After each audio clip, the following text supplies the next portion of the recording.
Keep spawning culture.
Hey y'all, it's Andrew Reed with Mossy Creek Mushrooms and Layered Mossy, and this is my lady Mossy.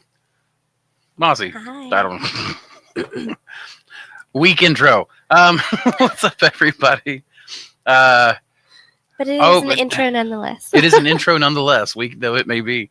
John Fisher. Oh, I bet that's an emoji. I just can't see it. My bad, John.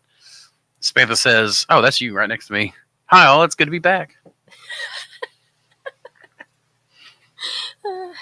What's up, David? You're very welcome. I'm glad that we could do it. I don't know if you guys noticed.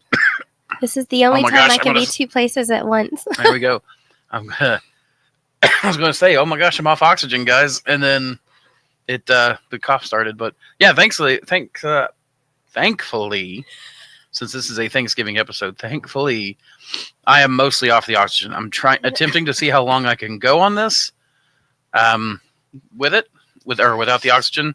But I have it right here if I need it. So if I need to, I'll switch over, turn the machine on.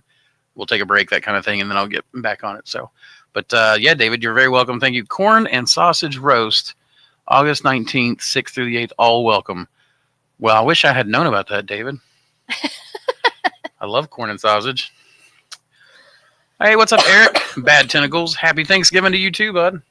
Happy Thanksgiving to everybody. I know we're a day early, but we wanted to do that, obviously intentionally. Yeah, we wanted to be able to spend time with family tomorrow. And Friday, we figured people, I don't know, I don't even know if people even go out for Black Friday shopping anymore, but wanted to be able to give people that opportunity and still be able to see the broadcast. Plus, we wanted to be able to give you a couple of days of a really, really good code. This week's code is super good, so stay tuned for that. I don't know if you guys can tell that I am feeling a lot better. I've got some energy. I do have to manage my breathing a little bit and how much I talk and how much I get excited.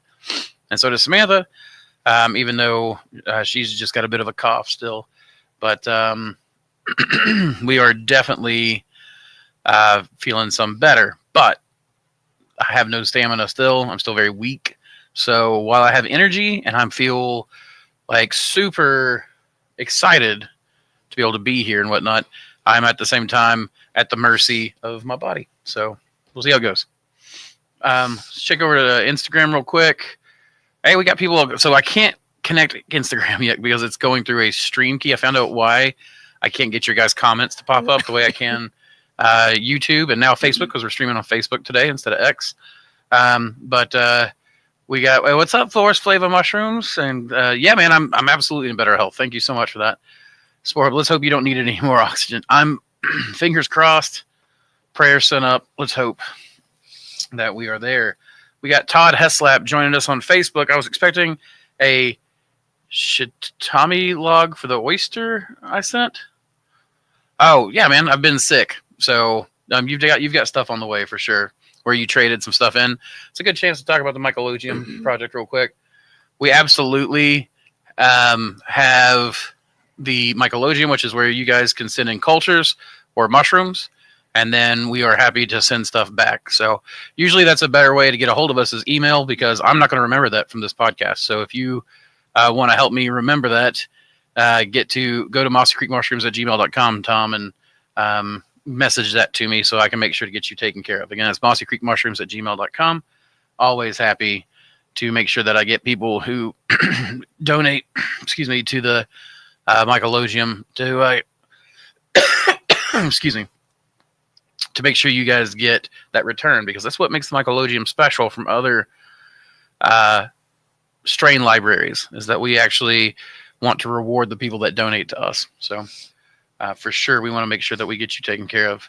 Do you have any auto bagger schematics you can send me? I don't. You need to talk to Ben Erickson at Man of War Innovations.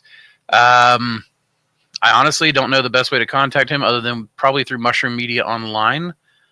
That's the only person I can think of. So if you go to Mushroom Media Online's website, do a contact form, they can probably forward that to Ben. Or if you email me at mosscreekmushrooms@gmail.com again, I can forward that to you. I think actually you have emailed me, I think I remember, but of course, where I've been sick, I've been behind. And I've been answering a lot of the emails, on my own, which is something that Andrew and I typically share together, or he entirely does. So there's a little bit of a disconnect. A little bit. Well, he's been sick and I've been covering, and vice versa, because he's been covering for me on a lot of things now that I seem to be sick. Absolutely. It looks like Tom may have left us. We're getting there. We're a little slower than usual, but we're getting there. Oh, for sure. Satis Mushrooms. What's up, guys? I got your cordyceps. Yeah, thank you, Satis. And everyone for the huge response on sending cordyceps, and just get people stopping by and helping. And I mean, there's just such a feeling of gratitude toward everyone. Thank you so much. Yep, thank you very much. So speaking of being thankful on Thanksgiving, you know. Don't you start crying on the podcast. It wouldn't be a podcast without me crying. That's at this true. Point. You know what I need to do is just have some watercolor paper and drip my tears and then paint too. Absolutely. Aaron, St. Croix in the house and brisket on the grill. Oh my gosh, don't make me so jealous. I want brisket so bad. Andrew's going to start drooling any minute. I am. I need to pull my grill apart. I've got a gigantic ham I need to get smoked for Thanksgiving. But welcome, Eric, Jacob, Howard. Oh, hey, Jacob. There's one of my favorite people. Welcome, man. Glad to see you in. Satis Mushrooms, happy Turkey Day. Oh, happy Turkey Day to you as well. Happy Thanksgiving, everyone. A day early, of course, but happy Thanksgiving. Glad to see everyone here. And then, okay, just checking Instagram real quick. I have to check Instagram manually, so again, bear with me. And Bad Tentacles is better here versus prison. This is a new system that we're using, and we're really excited to try it out. I am. Like I said, when I was sick, I was like, I'm just going to figure out some stuff. I want to figure out what's going on.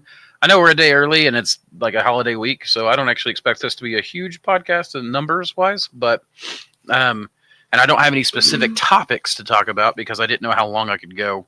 I'm reserving that Lion's Mane and Hericium episode for when I've got the strength to actually complete it, because there's a lot of it. I back about a year or two ago, I don't actually remember when it was, really sat down and decided I was going to make myself one of the Hericium experts that, I want to be the king of Hericium. Give me an icicle crown.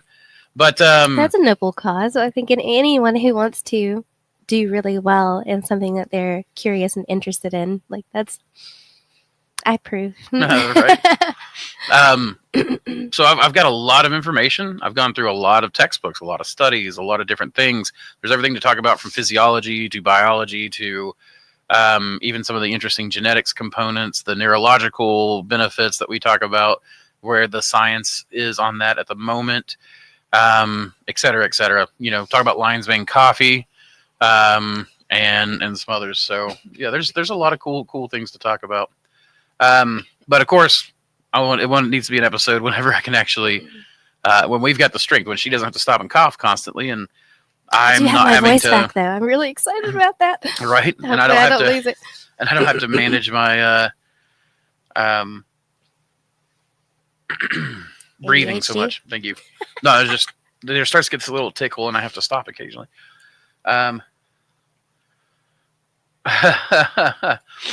Yo to the Yodi yo. Well, hey to the Heidi hey. Yo. I'm just gonna call this Beeflix.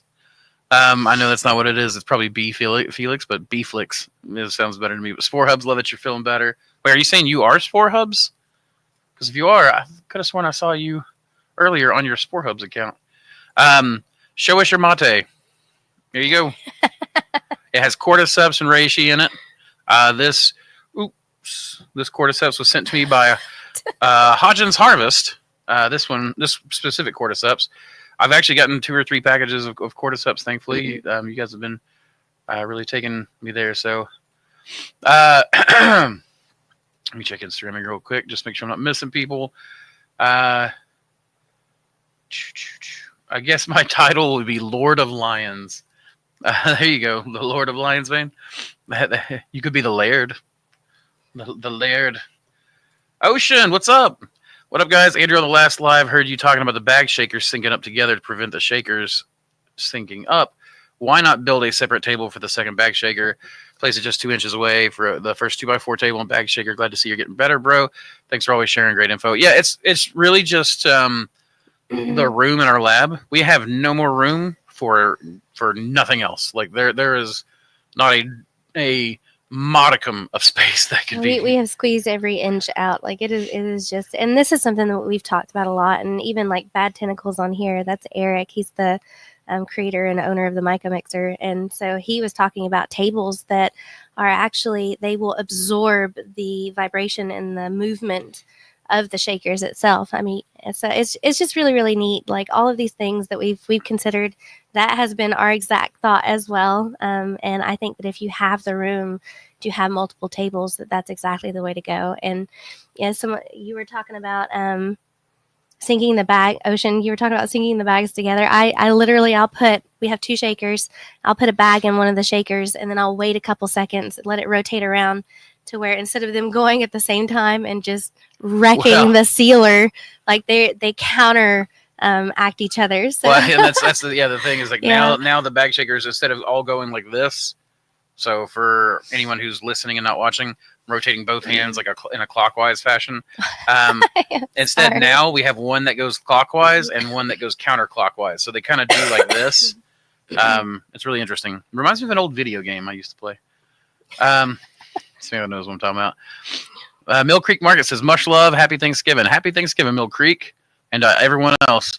Can you go into more detail about the heat exchanger for capturing cold air from exhaust forest flavor?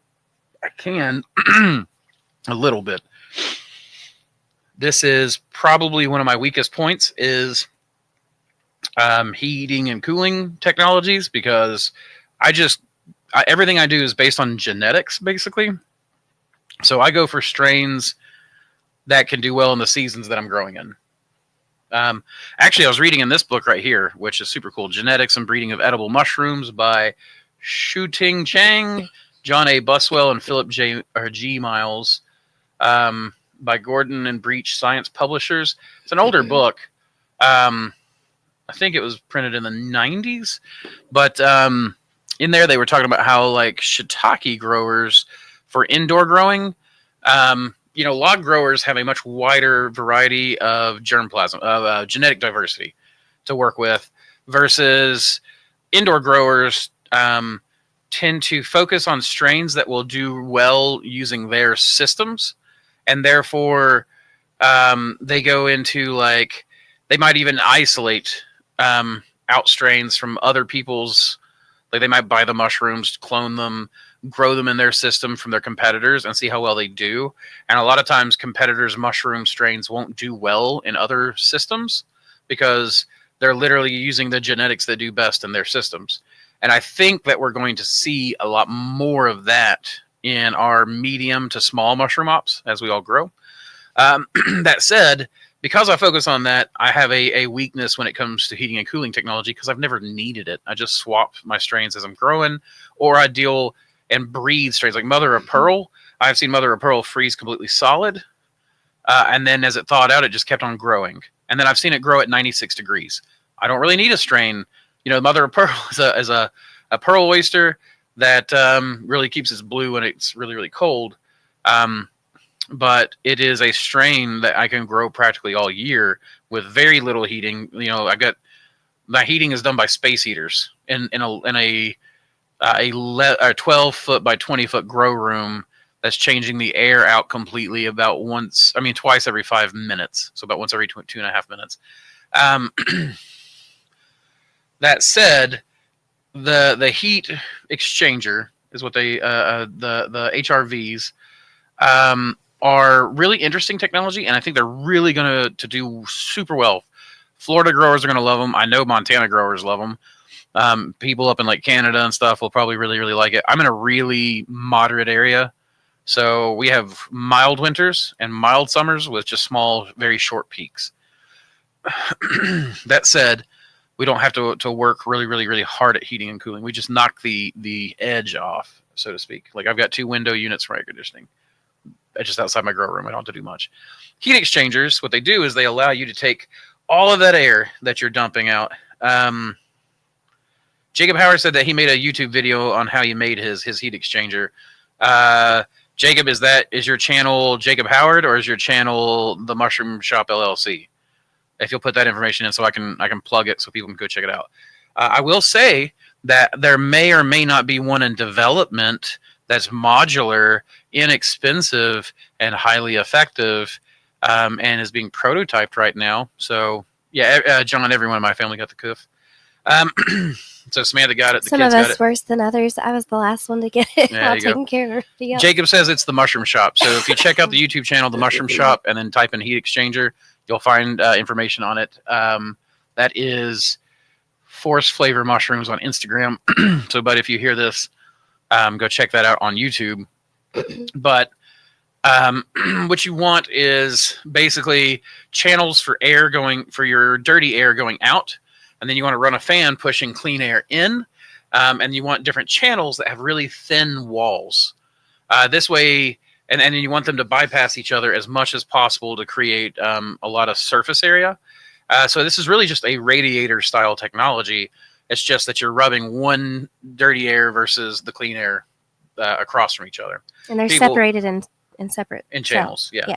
So what you have is people will oftentimes build this out of coroplast, where they'll change the coroplast go in one direction and then the coroplast go in another direction, right? So you've got those channels going this direction and then this direction, and because these cells are closed off on the sides and they're just passing through, they can push massive amounts of air this way and massive amounts of air this way, and they can be quite effective. I know, and they use the corrugated channels, like the. That's what I said. The coroplast, which is the corrugated plastic. Okay. Yep. When you said coroplast, I don't know why I was thinking something plant related. Oh, that's chloroplast. Okay. Not coroplast. I see the confusion for sure. Though context. So. Yeah. Excuse me. No, we all got the cuff. Our brains don't work right now. So take everything we say with a big heaping tablespoon full of salt. So, anyways, you get these to rub together, and basically it just allows you to recover some energy costs. These can be quite effective. Been doing a sporadic built one that he showed me in a video. He had temperature gauges at every point. So air coming in was like -6 degrees. For the cost of running a fan, the air was entering the HRV at -6 degrees, coming out at like 62 degrees. And then his heater only had to heat to like 65, so he only had to heat another 3 degrees, which in Montana for him was massive, massive savings. And then what most people do is they just make them where they can kind of open up and then spray them out to clean out the bad channels, the dirty channels, not bad, the dirty ones from spores. They'll use like a low power pressure washer, that kind of thing. So let's see. Oh, you said, thanks much. My main concern was spores gunking it up. I was thinking of using a heat sink with water cooling. Yeah, there's a lot of different ways to do it. There's also rain filters are really interesting technology to me. Eric Myers created one time that seemed pretty effective. Basically, you just take a water reservoir and a pump, and then you run it up, and then kind of like you have a water not displacement, like like several hashtag looking things. I can't remember what they call that now. Like I said, again, my brain's not working ever since I went in the hospital. I'm having to come back from the fog, but the the water sprinkles down and it creates like a rain. And then you run air through that, like dirty air, and that rain grabs spores out of the air. So that water in that reservoir becomes very dirty. And eventually you just replace that water regularly, and that rain filter collects a lot of the spores. So, but yeah, I think that's really, really interesting. I've noticed Ed doing that, where he's like, and now all of a sudden I'm like imitating it. I can't help myself.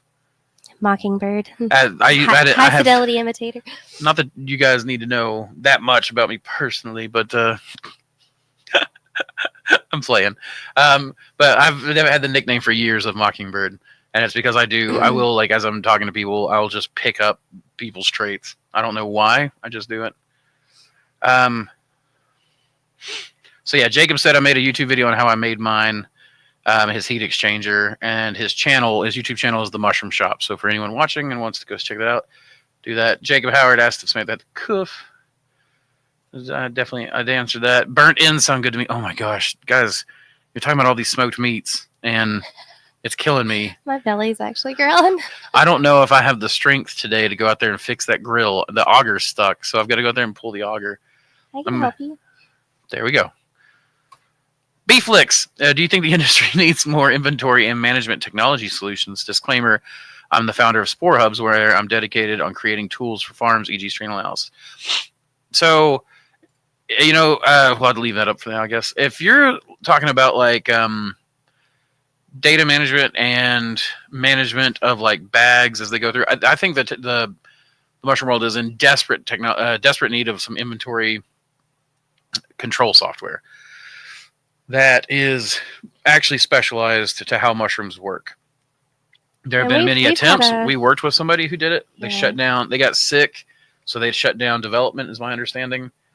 But there are what was it called? MycoTrace? Yeah. Yeah. And in fact, a lot of our inventory still has the barcodes, and the stickers, QR codes, and there's been multiple people who have tried that with QR codes as well. Like we've seen a lot of really cool, interesting things come through. We've had to sign a few NDAs on some things, but so we can't talk about all of them. Absolutely, but I think that it's in desperate need of it. There are a lot of people who were doing homegrown versions and a bunch of stuff, but I definitely think that it would definitely help with that. Honey should help that tickle in your trickle. Yeah, I think so too, John. It's oh, I love it. The honey doesn't last forever, so that's why I've got like a hot drink and a cold drink, and we'll see which one I need as I need them. But Ozark Mushroom says, "Hey guys, what's up, Ozark? Welcome." Hey bud, a little heart emoji. Do you still sell Thornbagger? The link doesn't work. Where's the link at? We don't have a link on our website anymore, I don't think. Yep. And no, we never sold the Thornbagger. That is Ben Erickson of Man of War. Mm-hmm. A lot of people think that that's our bagger, I guess, because he was on our channel. But that's not true. We did sell the Thornbagger on our website at one point in order to. We did local pickups. Yeah, and we did that to help Ben out and to help support him and to make sure that our platform was able to people were able to get it and everything.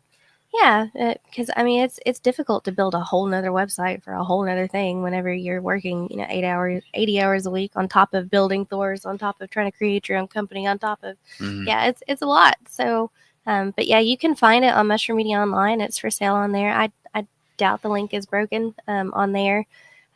It should not even show up anymore on our website. The old website had a link, and it linked directly to Mushroom Media Online and their sales page. And even in the description on that link, it said that Seth and Ben were the owners of Thor and all of that. So absolutely. So we don't sell it, but Mushroom Media Online is where you can get the Thornbagger now. It's where you can get the whole Thor system, which right now is two components. It's the Thornbagger and the Thor bag shakers. You can oftentimes buy those and put them on the same pallet and have those delivered and save a lot of money on some shipping and stuff. You can also add some other things. I think that they'll do shipping of like some substrate and stuff. Not a whole ton, obviously, because you can only fit so many things. But there's some really cool stuff happening with that bag shaker. He's actually, he's literally printed or cut new heads so that it can become an orbital shaker for your liquid cultures, and it can do like 8 quart jars at once. And he's got another one where he's going to do half-gallon jars, and then probably gallon jars for me. And then he's got another head. I don't even know if Samantha knows this one, where you've printed a new prototype head for it, where it's a literal paint shaker. Yeah, he's reverted it back to a paint shaker. So created an improvement on the orbital shaking from the paint shakers that they were, but they were attempting first, and then and so it's like come full circle. And I would say that, well, and they're painting their house too. Ben and Steph are painting their house, and so it's hilarious to see the full circle come back around. So they're gonna put it to the test and wear it out, and I'd say you'll see a significant improvement. Absolutely. So check that out, because it's a cool. The Thor system's cool. Pretty soon they'll have the Thor. Like I said, the heat exchanger is in prototyping right now. So Jacob said my voice sounds cool. Nah. It's definitely deeper and more like raspy than normal. So don't sound like a chipmunk anymore. What is the word for that when a woman's got a deep kind of sultry? There we go. Yeah. Give me that sultry voice, baby. The sickly. Forest Flavor Mushrooms on Instagram says, "Have you tried rice hulls instead of soy hulls?" I have not, but some of the mentorships and consults that I've done for people that like are in the islands. So I think Costa Rica, Puerto Rico. Where else have we done island? Hawaii. A lot of them they grow rice in those areas. Are on those islands, and so they're the only thing they can get locally without having to pay to get something shipped in at a great expense. And with a lot of planning was the why is the table vibrating? It's on my phone. Okay. I'm going crazy. Anyways, the rice was all they could get, and it worked really well. So you just got to figure out what is the protein content of the rice hulls, and then you want your total protein content for dry weight to be about 4%. So it's a pretty easy thing to do. You can do it with cat food, you can do it with fish meal, you can do it with alfalfa, you can do it with all kinds of stuff. I mean, if you've got, like, I used Chat GPT yesterday to basically just go, hey, if I want how much nitrogen is in protein on average, and if I want to use hydroponic solution that is this percentage nitrogen, then what would be the equivalency between protein and nitrogen percentage? And then I worked with ChatGPT, and then I checked its math, and then I worked with it again, and it worked really, really well. So that's I know rice hulls will work. You just got to do a little bit of math. It's not bad math either. Oh, dude, food. Don't you get me started, Eric. And what's the whole weight of the apparatus? So you're talking about the Thor bagger. I don't actually know. That's probably in the product description on their website. Yeah, I don't know what it is, but if you're worried about if you're worried about being able to move it, it's on casters. And so once you get it to you, you can put the casters on, and they're heavy duty casters, and we just roll ours around. So as long as you got a concrete floor or a smooth floor to run it around on, it's pretty easy. But these days, it is all metal. The frame is. The frame is metal. The hopper is fiberglass, so it's not all metal. And then the frame is all metal. Right. Okay. And then the bagging chute is 3D printed plastic. It is sturdy, though. It's very sturdy. And if you get the volumetric, you're good about that's all 3D printed plastic, and it's pretty lightweight. But yeah, I mean, the baggers, even though the frame is metal, it's just what do they call that? That type of metal where it's like a corner piece the whole way down. I don't remember. Anyways, that it's all pretty lightweight. I got all the stuff for pies: mincemeat pie, apple chocolate pudding, lemon meringue, and pumpkin. It'd be so nice to have some right now. Well, you better get to cooking it and then bringing it to me. I love pie, especially pumpkin pie and mincemeat pie. And apple chocolate. I've never had that. I love apple. I'm not so big on chocolate, but And then Cetus Mushroom Makes me even said hungrier. on Instagram, Cetus said, I missed it. Oh no, how far back was it? Just said, "Hola, you sound and look better. Thank you." And then give me a big yeah. No. I'll be back to weightlifting in no time. I can feel it. The first 3 weeks of recovery were horrendous. Where every day I woke up with the worst headache, kidneys hurting, couldn't breathe, even with the oxygen machine. Had nothing in me, and now it's like now every I'm really day. Cry. Stop it. Well, now it's like every day I get noticeably better.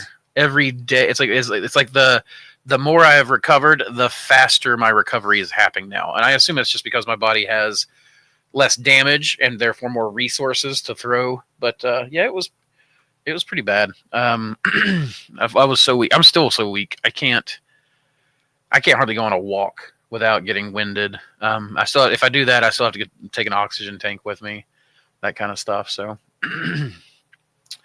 there's a company called, oh man, I love your thumbnail, your profile pic of the Star Trek ship there. There's a company called FarmWise that has some decent software to set up to support taxes and grants. Okay, Shannon, thank you. I'll check that out. FarmWise. That is awesome. People check out FarmWise. I mean, honestly, maybe that's really what it is it's not that we need something mushroom related. We need agricultural. You're very welcome, Frank. Mushroom Media Online. That is the name of who sells the Thor system for Man of War. They do all the selling and distribution for Man of War. They don't own Man of War. Mushroom Media Online. They I've just partnered with them. Just call and ask them. Yeah. Nan Thompson, you look so much better. You look so much better. Question: my grain spawn all of a sudden has developed some amber-looking drops in the bag. I noticed it yesterday. It's not discolored in the other place. That's probably metabolite. So that's probably nothing to worry about. One thing you can do, Nan, is take your bag, squeeze it, not super, super hard, but just squeeze it to produce a little bit of pressure. Put your nose to the filter patch, and then sniff it. And when you do, you'll notice right here is a great bag. Right there. Look at that, all that yellow squish. Yeah. This bag right here. Yeah. Look at all that metabolite. So they just produce it. But if your bag doesn't, your nose knows typically, you'll learn the smell of bacteria and mold in this industry. And if it's like a white and milky amber, it's typically yeast. So, I mean, I'd toss it. And then if it's nice and clear and that amber color is just, I mean, it's the color produced by the metabolite. It's nothing strange. It just means that it's digesting everything appropriately. Yep. And as it's digesting nutrients, it's going to give you a nice big flush. So just go ahead and get in there and plant it. Back in the old days when I first started growing, people used to call it hippie piss. And then there was a liquid culture recipe that was called hippie piss as well. Calvin confusion. Calvin Ingberg, what new myco tools are you most thankful for? Calvin, I am most thankful right now for the Thor bag shaker. I do really wish they could have, come up with a different name for it instead of it all Thor, but it kind of makes sense to have the Thor system. So I'm not crying about it. But it is a beautiful piece of technology that even at a few $100s basically replaces an employee, makes bag shaking so simplified. Ben Erickson is calling me right now. Oh shoot, I should have answered that. Hold on. I'm calling him. He may want to talk. But that's the bag shaker. Hey, you're on speakerphone and live on the podcast. Oh, fun. Yep. Is that what you wanted? I thought maybe you were calling me because you were watching. No. I didn't know that I was going to be live. Hello, everybody. Ben says hello, everybody. So, you want me to just call you back after the podcast? Well, I was actually just checking to see if anybody was able to manage the pickup for today's orders. Oh, neither of your sons are responding to me. So Collier did, as far as I know. He drove the forklift to the FedEx truck. Yep. Okay. Good deal. I was about to load the boys up, but just hadn't heard anything. So all good. I will let you go. All right. The whole podcast that I love them all. You just told them. Okay, peace. Ben says he loves you all. Peace, Ben. So there we go. I really thought, since Seth commented and Ben called, I thought, maybe I said something I shouldn't have said. Total takeover. Oh no! Oh gosh! Dang technology! He says to the phone that won't stand up. Okay. Now let's go back to it. But yeah, Calvin, that's the thing I'm most thankful for is is probably the bag shaker. That thing is freaking amazing. Sam's voice sounds cool, soulful. Okay, I went with sultry, but I'm allowed to. You guys aren't, so. Cam's Urban Farm. Hey, Cam, it's been a while. In fact, I need to check out your channel again. I was keeping an eye on you pretty much daily, and now I've not been watching anybody lately other than my own stuff to see how I can improve it. But do you guys?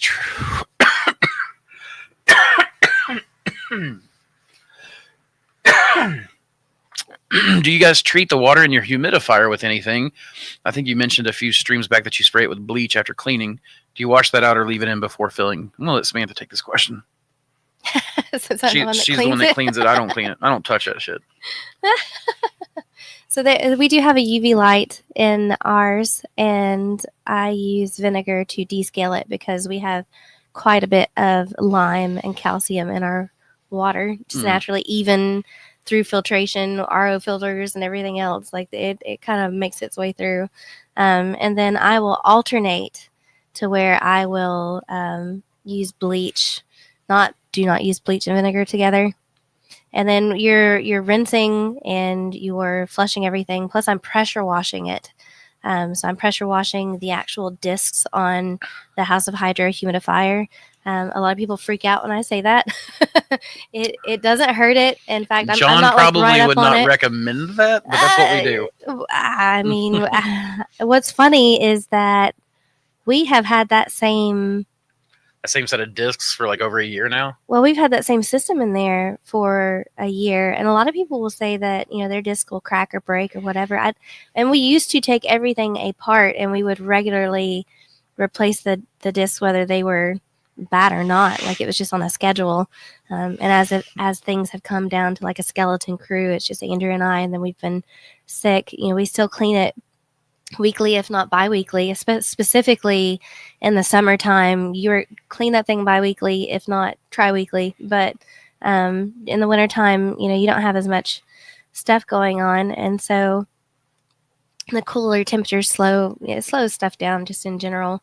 But if you're cleaning it once a week, twice a week, that's a good schedule to have. So we descale it with the vinegar, and then I use bleach every other week.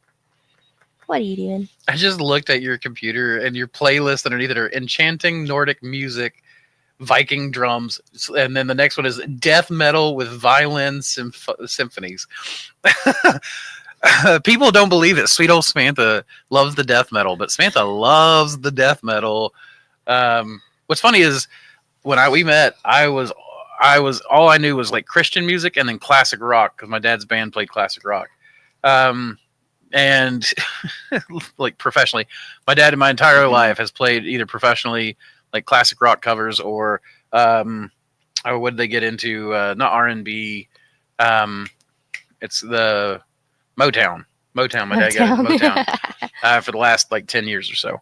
But anyways, so when Samantha and I met, Samantha's the one that introduced me to like Godsmack and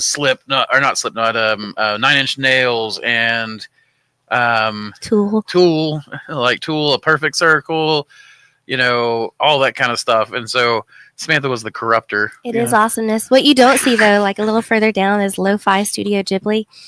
Yeah. Well, we have it's an eclectic mix, and I like country. I love bluegrass. Like it's just, I don't know. I like everything. Yeah, we're eclectic for sure.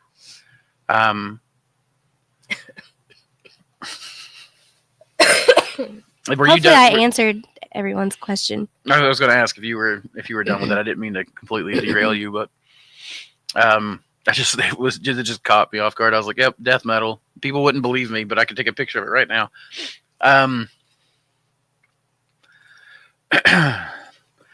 I remember feeling like that. I felt heavy on the lungs, cloudy in the head for about 4 days, but lost my sense of smell for over a year.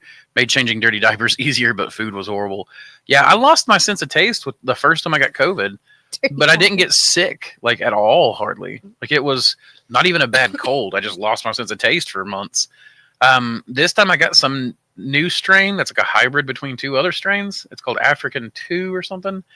And my goodness, I've never been sick like this. I thought I was going to die like at least 3 or 4 times. There were times when I was choking so much on my own vomit. I was like, I'm going to die. And the ambulance isn't going to get here in time. Aww. So it was terrible. Angle iron. Thank you, Bad Tentacles. Yeah. The frame for the Thor bagger is made out of angle iron. So it's pretty light. Apple and chocolate pudding pie, 2 different pies. Okay. I was going to say, I don't know if I'd like apple chocolate, but I would like apple and I would like chocolate. Chocolate covered apples. Well, there's that too. Forest Flayer said, I lost my sense of smell over time. It's only gotten worse. Oh, dang. Now, see, I didn't lose my sense of taste at all with this one, which was great. After I started getting better and wanting to eat. Ocean says, speaking of pies, just mixed up some apple pie moonshine this morning. Oh, Ocean, are you near me? Because no, I don't mean it like that. I just meant, well, why is he mixing up moonshine? Like, I guess people could make moonshine outside this area, but that's like the traditional drink we make around here is moonshine, right? So, dude, you can make it anywhere. Do you have any idea how like worldwide moonshine and moonshine is not worldwide? That's an Appalachian thing. Oh, liquor of all types, like what's that, limoncello or whatever? Like Italy, it's like a stove top tradition. They would like make it and drink it while they're sitting there talking and stuff. And we slightly digress. We're getting off mushroom related topics. Alcohol is mushroom related. Shoot, I didn't know it was so bad. Tincture wise. Yeah. Oh, if you're talking about like how bad I was feeling, oh yeah, for thank you so much. It's clear. Eric Aarons, my Thor bagger is in customs on hold till next week. USCBP, I don't know what that is. I assume sort of regulatory agency or customs. Is a waste of time. Can't wait to get my bagger and pair it with my custom-built 1,000-liter sterilizer. The next thing you'll need is those bag shakers to keep up with all those, because I have a 300-gallon. So that's a pasteurizer, but not a sterilizer. That's U.S. Customs and Border Protection. Oh, gotcha.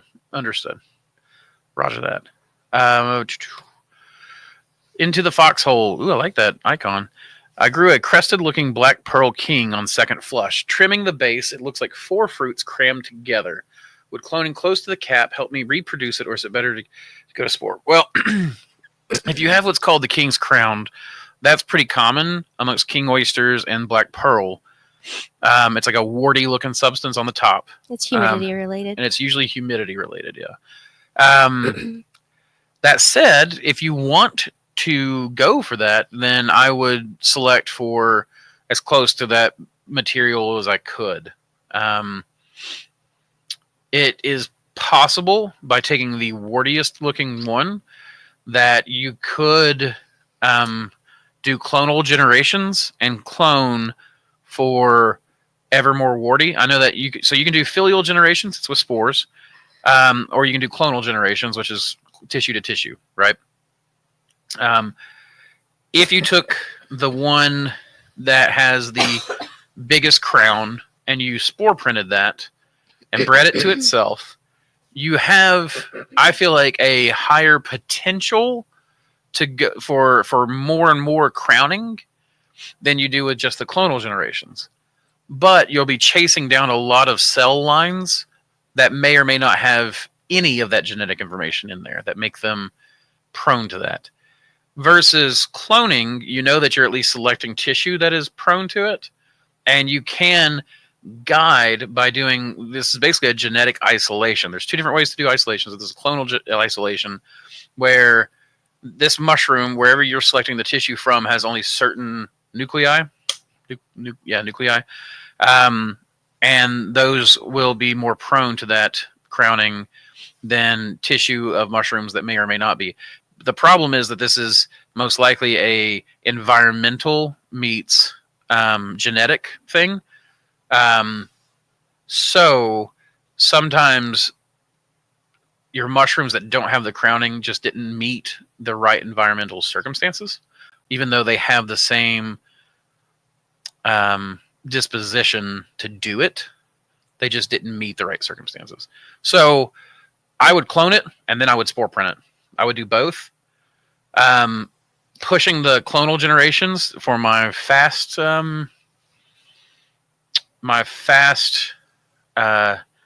results, for getting results much quicker. But then I might chase these cell lines down from doing the spore to spore.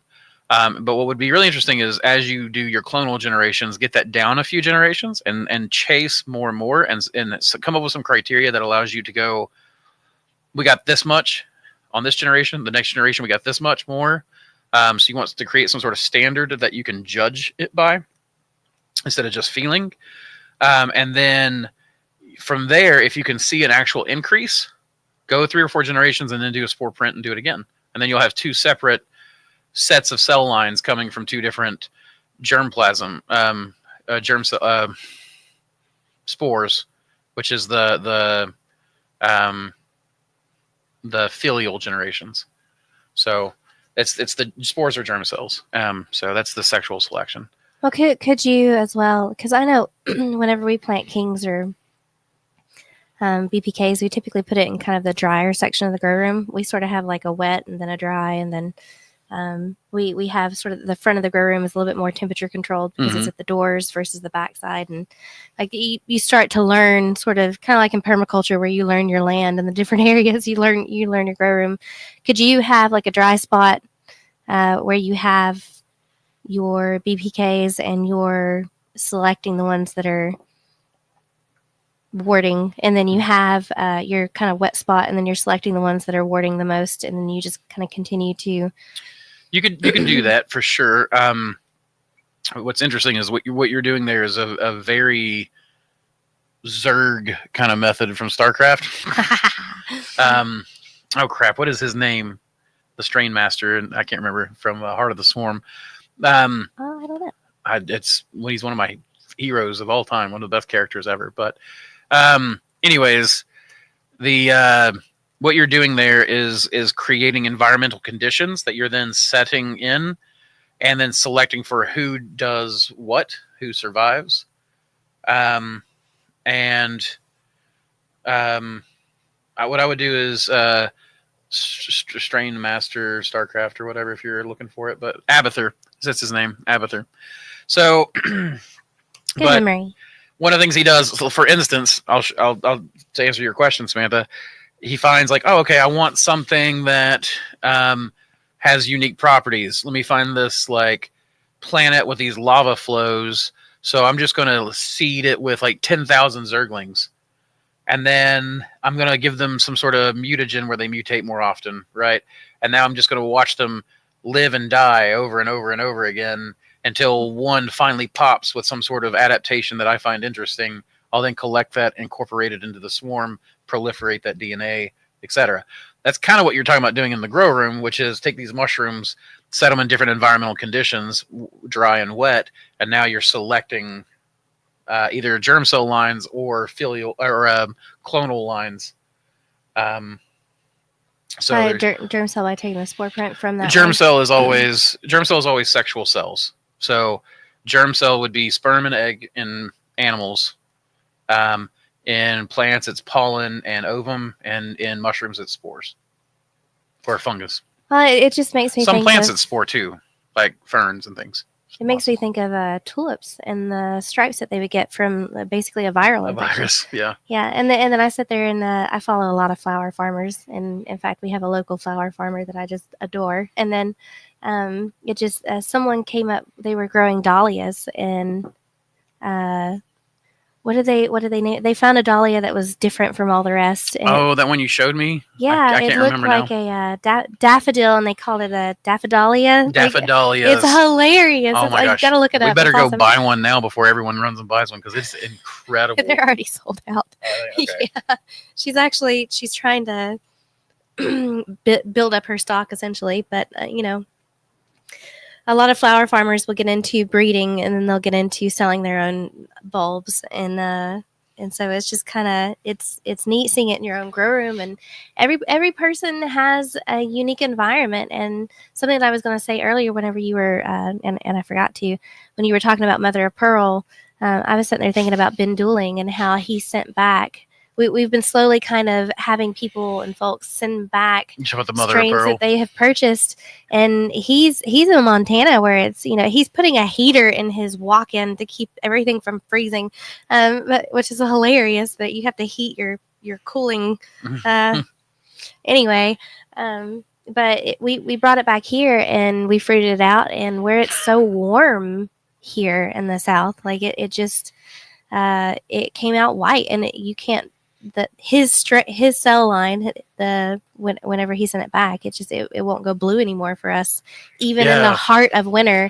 Whereas ours is blue, turquoise, purple whenever it's 40, 50 degrees in the grow room. And we intentionally don't put in a lot of effort into micromanaging the environment of our grow room, because we intentionally want everything to be exposed to as much variance as possible, so that when we sell it, we know that it's already kind of acclimated to handle whatever's thrown at it, right? Yep. But I think that is really, really cool and really interesting. Absolutely. Yeah, it was really, really crazy because it started and I was like, these are all white, all the pins. And our Mother of Pearl, our cell line comes out stark, bright electric blue. And then his were side by side. We were doing a side by side test, and they look exactly the same. Mother of Pearl has a very distinct growth pattern.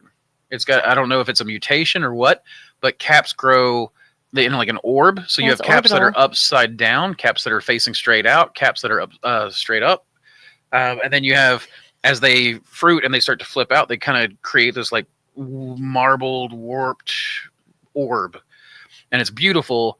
And they're really delicate, beautiful mushrooms that turn white whenever they're ready to harvest, hence the Mother of Pearl. But his strain came out white and then never, ever showed a hint of blue.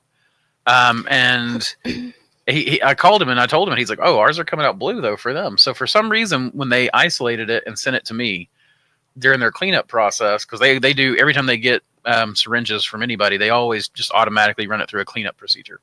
So they did that, then sent me back this copy, and for some reason this copy doesn't have any of the blue in it.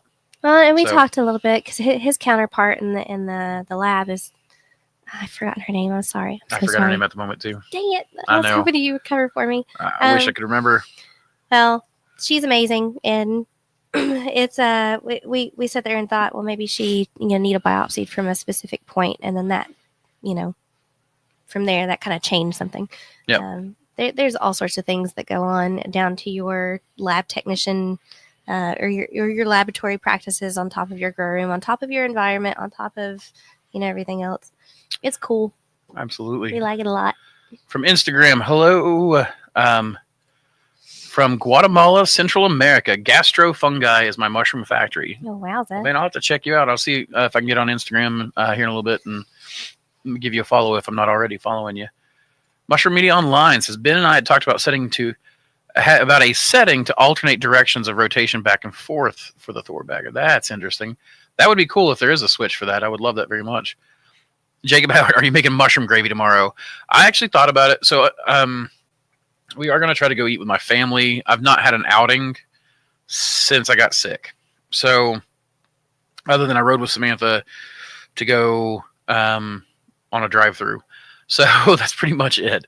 So that was my big outing in the past month, and I've not left the warehouse otherwise. I was the chauffeur. And Samantha was the chauffeur, yeah. So I am going to try to go with the family, but I don't know how much energy I've got to cook and do all that kind of stuff.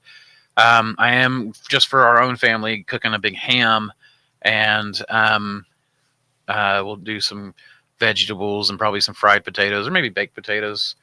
Baked potatoes are a little easier. But we're going to do all that kind of stuff. And I did think about making mushroom gravy, especially with enoki mushrooms.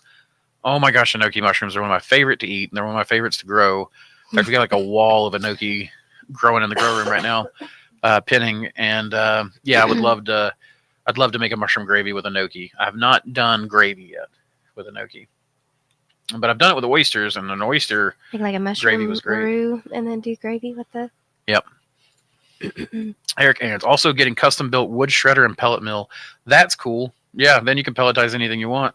Yeah, and that enoki as well, kind of going back to orders and being a bit slow. We had our autoclave, one of the sensors went out on it, so we've actually remade almost. Oh my gosh! If you have spawn orders with us, orders at least 3 times. I have tried to call you. And if you didn't have a call, then I've got you on my email list. But for all spawn orders, we're trying to swap them out for LC because for the last 3 weeks, almost everything that went through our autoclave, our big autoclave, so spawn, has been contaminated. So because the temperature probe went out, we did finally get ours from SH. I called JH at SH Scientific for a spare part. He got it to me really quick. So we are back up and running. But we're also, just so you guys know, kind of to talk about updates since we said we would today. The farm update. Farm updates, and I try to give an update every week if I can. But one of the big things for us is we're moving. We want to just go back to cultures, so we're pretty much removing our spawn program. We're going to take away all spawn. Everything. We'll get there.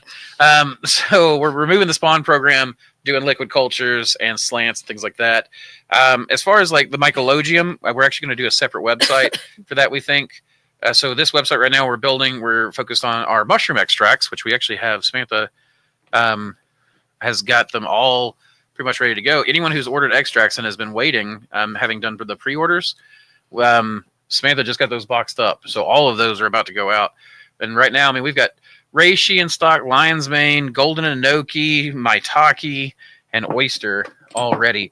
And I will tell you that the enoki is my new favorite because I read about the health benefits. You go to WebMD and look up health benefits of enoki mushrooms for WebMD. It is amazing the kind of stuff you'll read about. And this is not me making the claims, USDA or FDA. This is WebMD making the claims. So there's a lot of we've actually, Andrew and I have kind of we've sank some of our Patreon money into subscriptions on some of the scientific magazines and articles and stuff like that. But yeah, it's whenever Andrew mentioned doing the golden enoki as a tincture, I was like, does that even do anything? Like, would that have it? And he was like, here's the article, an article, another article. Single best medical mushrooms or functional mushrooms there is. Well, and as he was going through, and I think you talked about this a little bit before, but as he was going through all of the processes to do the triple extraction, we noticed that one was a bit viscous compared to, and it was the golden enoki, and that is actually a really, really good thing, which we thought initially was a bad thing. When we looked at it, I was like, this is gross, but then when you thin it out with the alcohol extraction, it's fine. It actually doesn't, it breaks that viscousness up just fine. But like when you suck it up in the dropper, it definitely might have, it kind of looks like liquid culture, where it might have like some stripes and stuff in it. But apparently that viscosity is where a lot of the really healthy benefits are. But real quick, to finish what I was saying before we go off on the deep end about this stuff, is that we're doing the tinctures, the extracts, and I'm really happy with my extraction method. But the second thing that we're focusing on is our cultures, our liquid culture. I've come up with some new technology and some new techniques that make liquid culture far better. So pretty soon we'll be doing culture drops, and then when we do spawn, that's the only way we'll be doing spawn anymore, is we'll be doing spawn drops. So we'll announce, hey, like the Mongolian Hericium. Hey guys, we have the Mongolian comb tooth. We made 50 bags of it. It's listed on the website here. First come, first serve, that kind of thing. So when we're done building out the website, that is the way that we will release spawn. And that way, if people order, we can do same day shipping or next day shipping, whatever. But anymore, I will not be doing custom spawn. Won't be doing any pre-orders of spawn. I find that sometimes when it takes 2 to 3 weeks to get spawn to you guys, that's when, like, someone called Samantha and their order was 2 weeks old for custom spawn stuff that was not in stock and been made clear, and they blessed her out. And they're lucky I didn't take the phone from them, blacklist them or report them or something. But and it was like, you're a business, and it's like, yes, we are a business, and we are an agricultural business. And I mean, if you were buying, going back to daffodilias, if you were buying dahlia or daffodil tubes, you would get it the following spring. I'm doing a shiitake breeding program, and I ordered the Sun Shiitake, SON Sun Shiitake, from Field and Forest. I'm not getting that till next year. It's all pre-orders, and I'm not going to complain about that. So I just want to get away from that because I do want my customer experience to be my number one thing for people. So from now on, we're going to be focusing on things that we have in stock, things that we can mass produce, and get things out to you guys very quickly. But it's going to be all about customer experience. We're going to really laser focus. I don't know, whatever. We're just really going to focus on laser. We're going to major laser focus.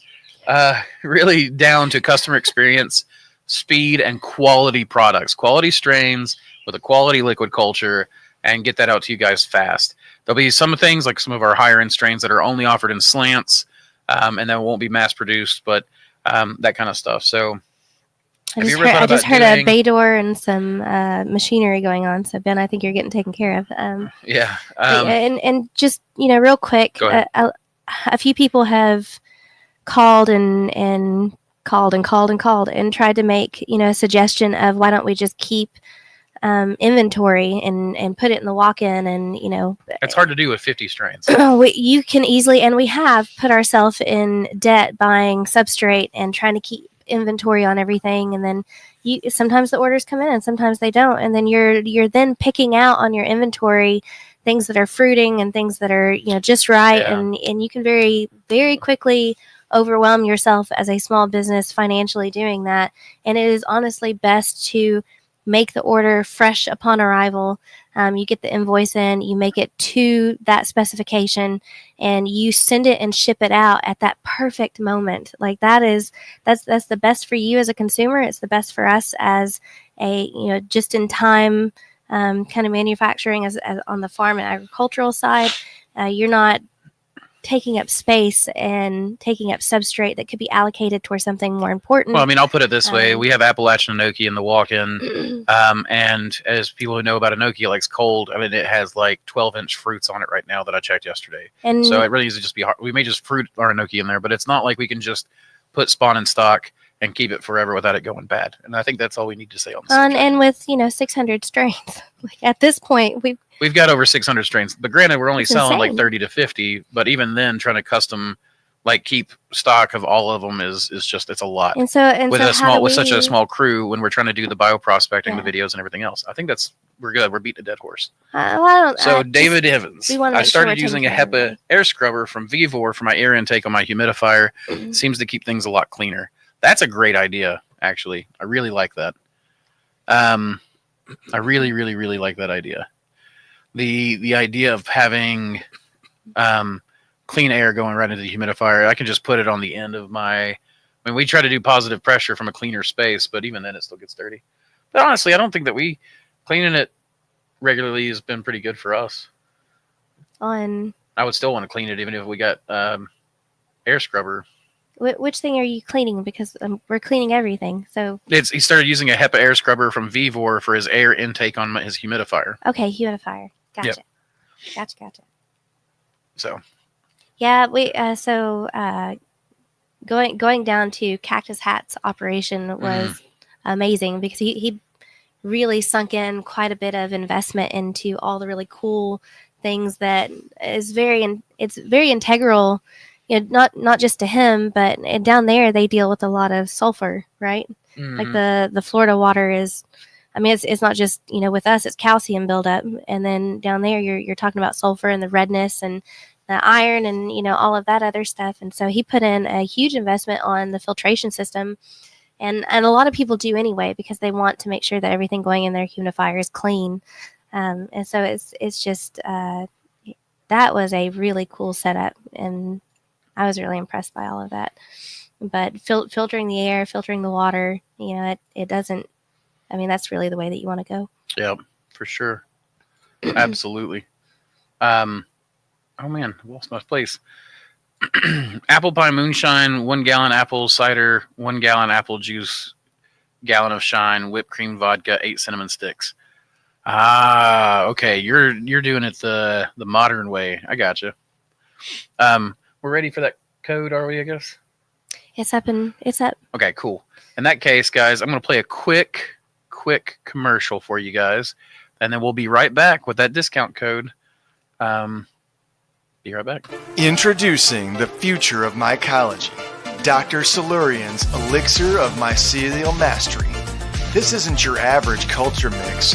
It's a revolution in a packet, crafted for the dedicated cultivator seeking unparalleled growth. Experience the visual alchemy of this masterful brew.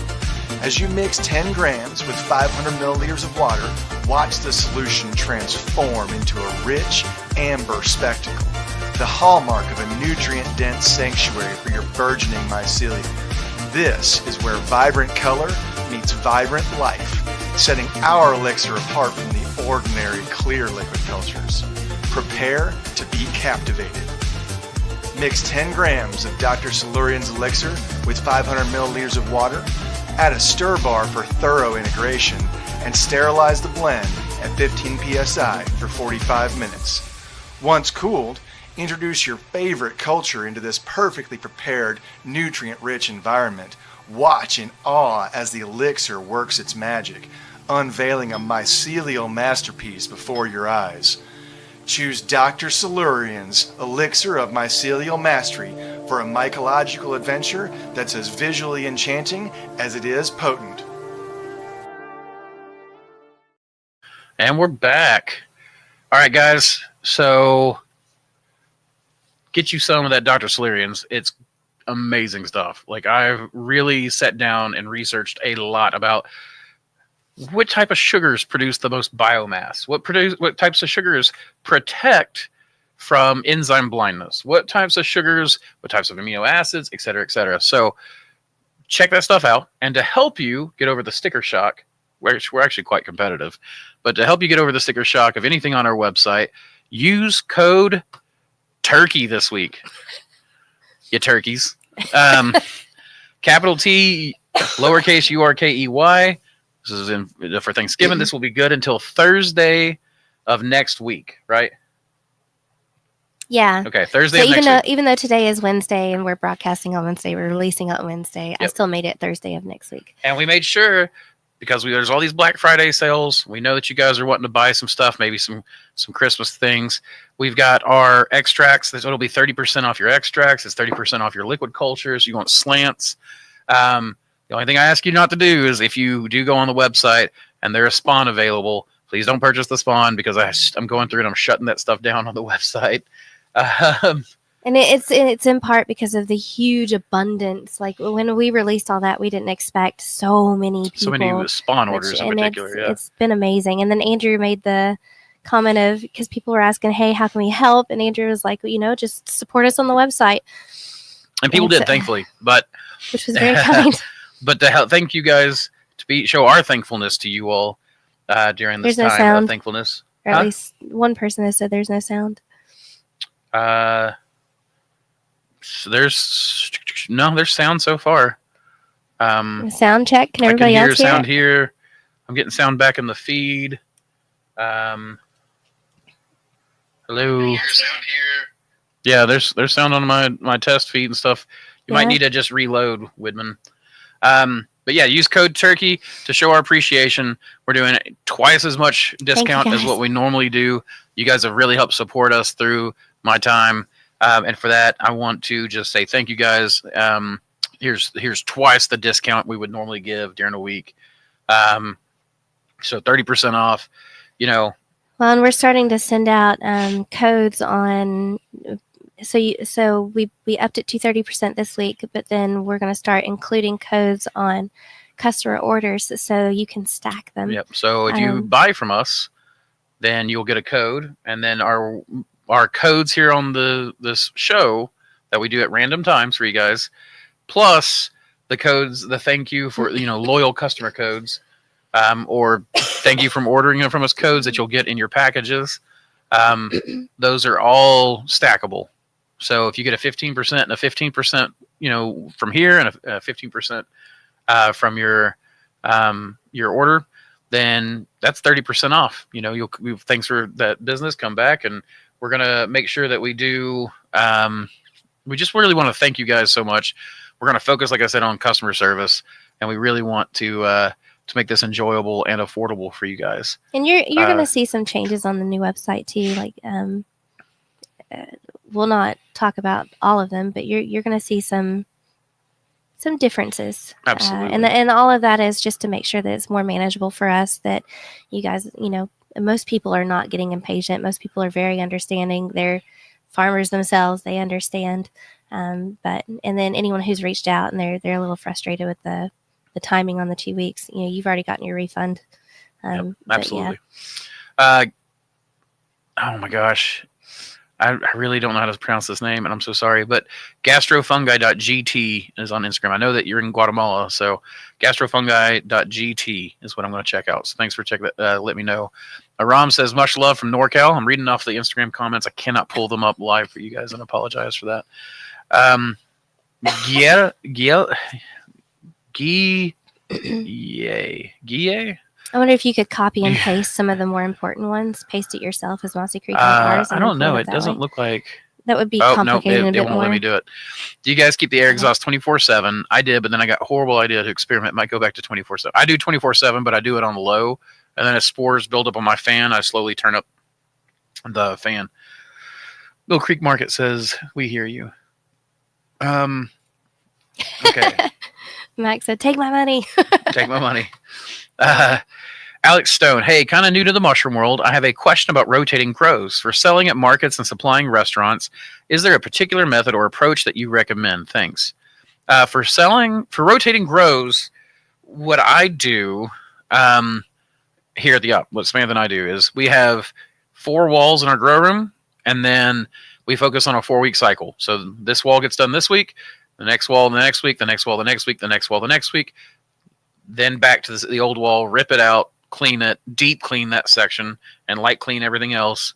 Yes, replace that wall. Next wall, pull it out, deep clean that section. So every month, every part of my room gets deep cleaned, but only one section every month. And this makes the job a lot easier on you, number one.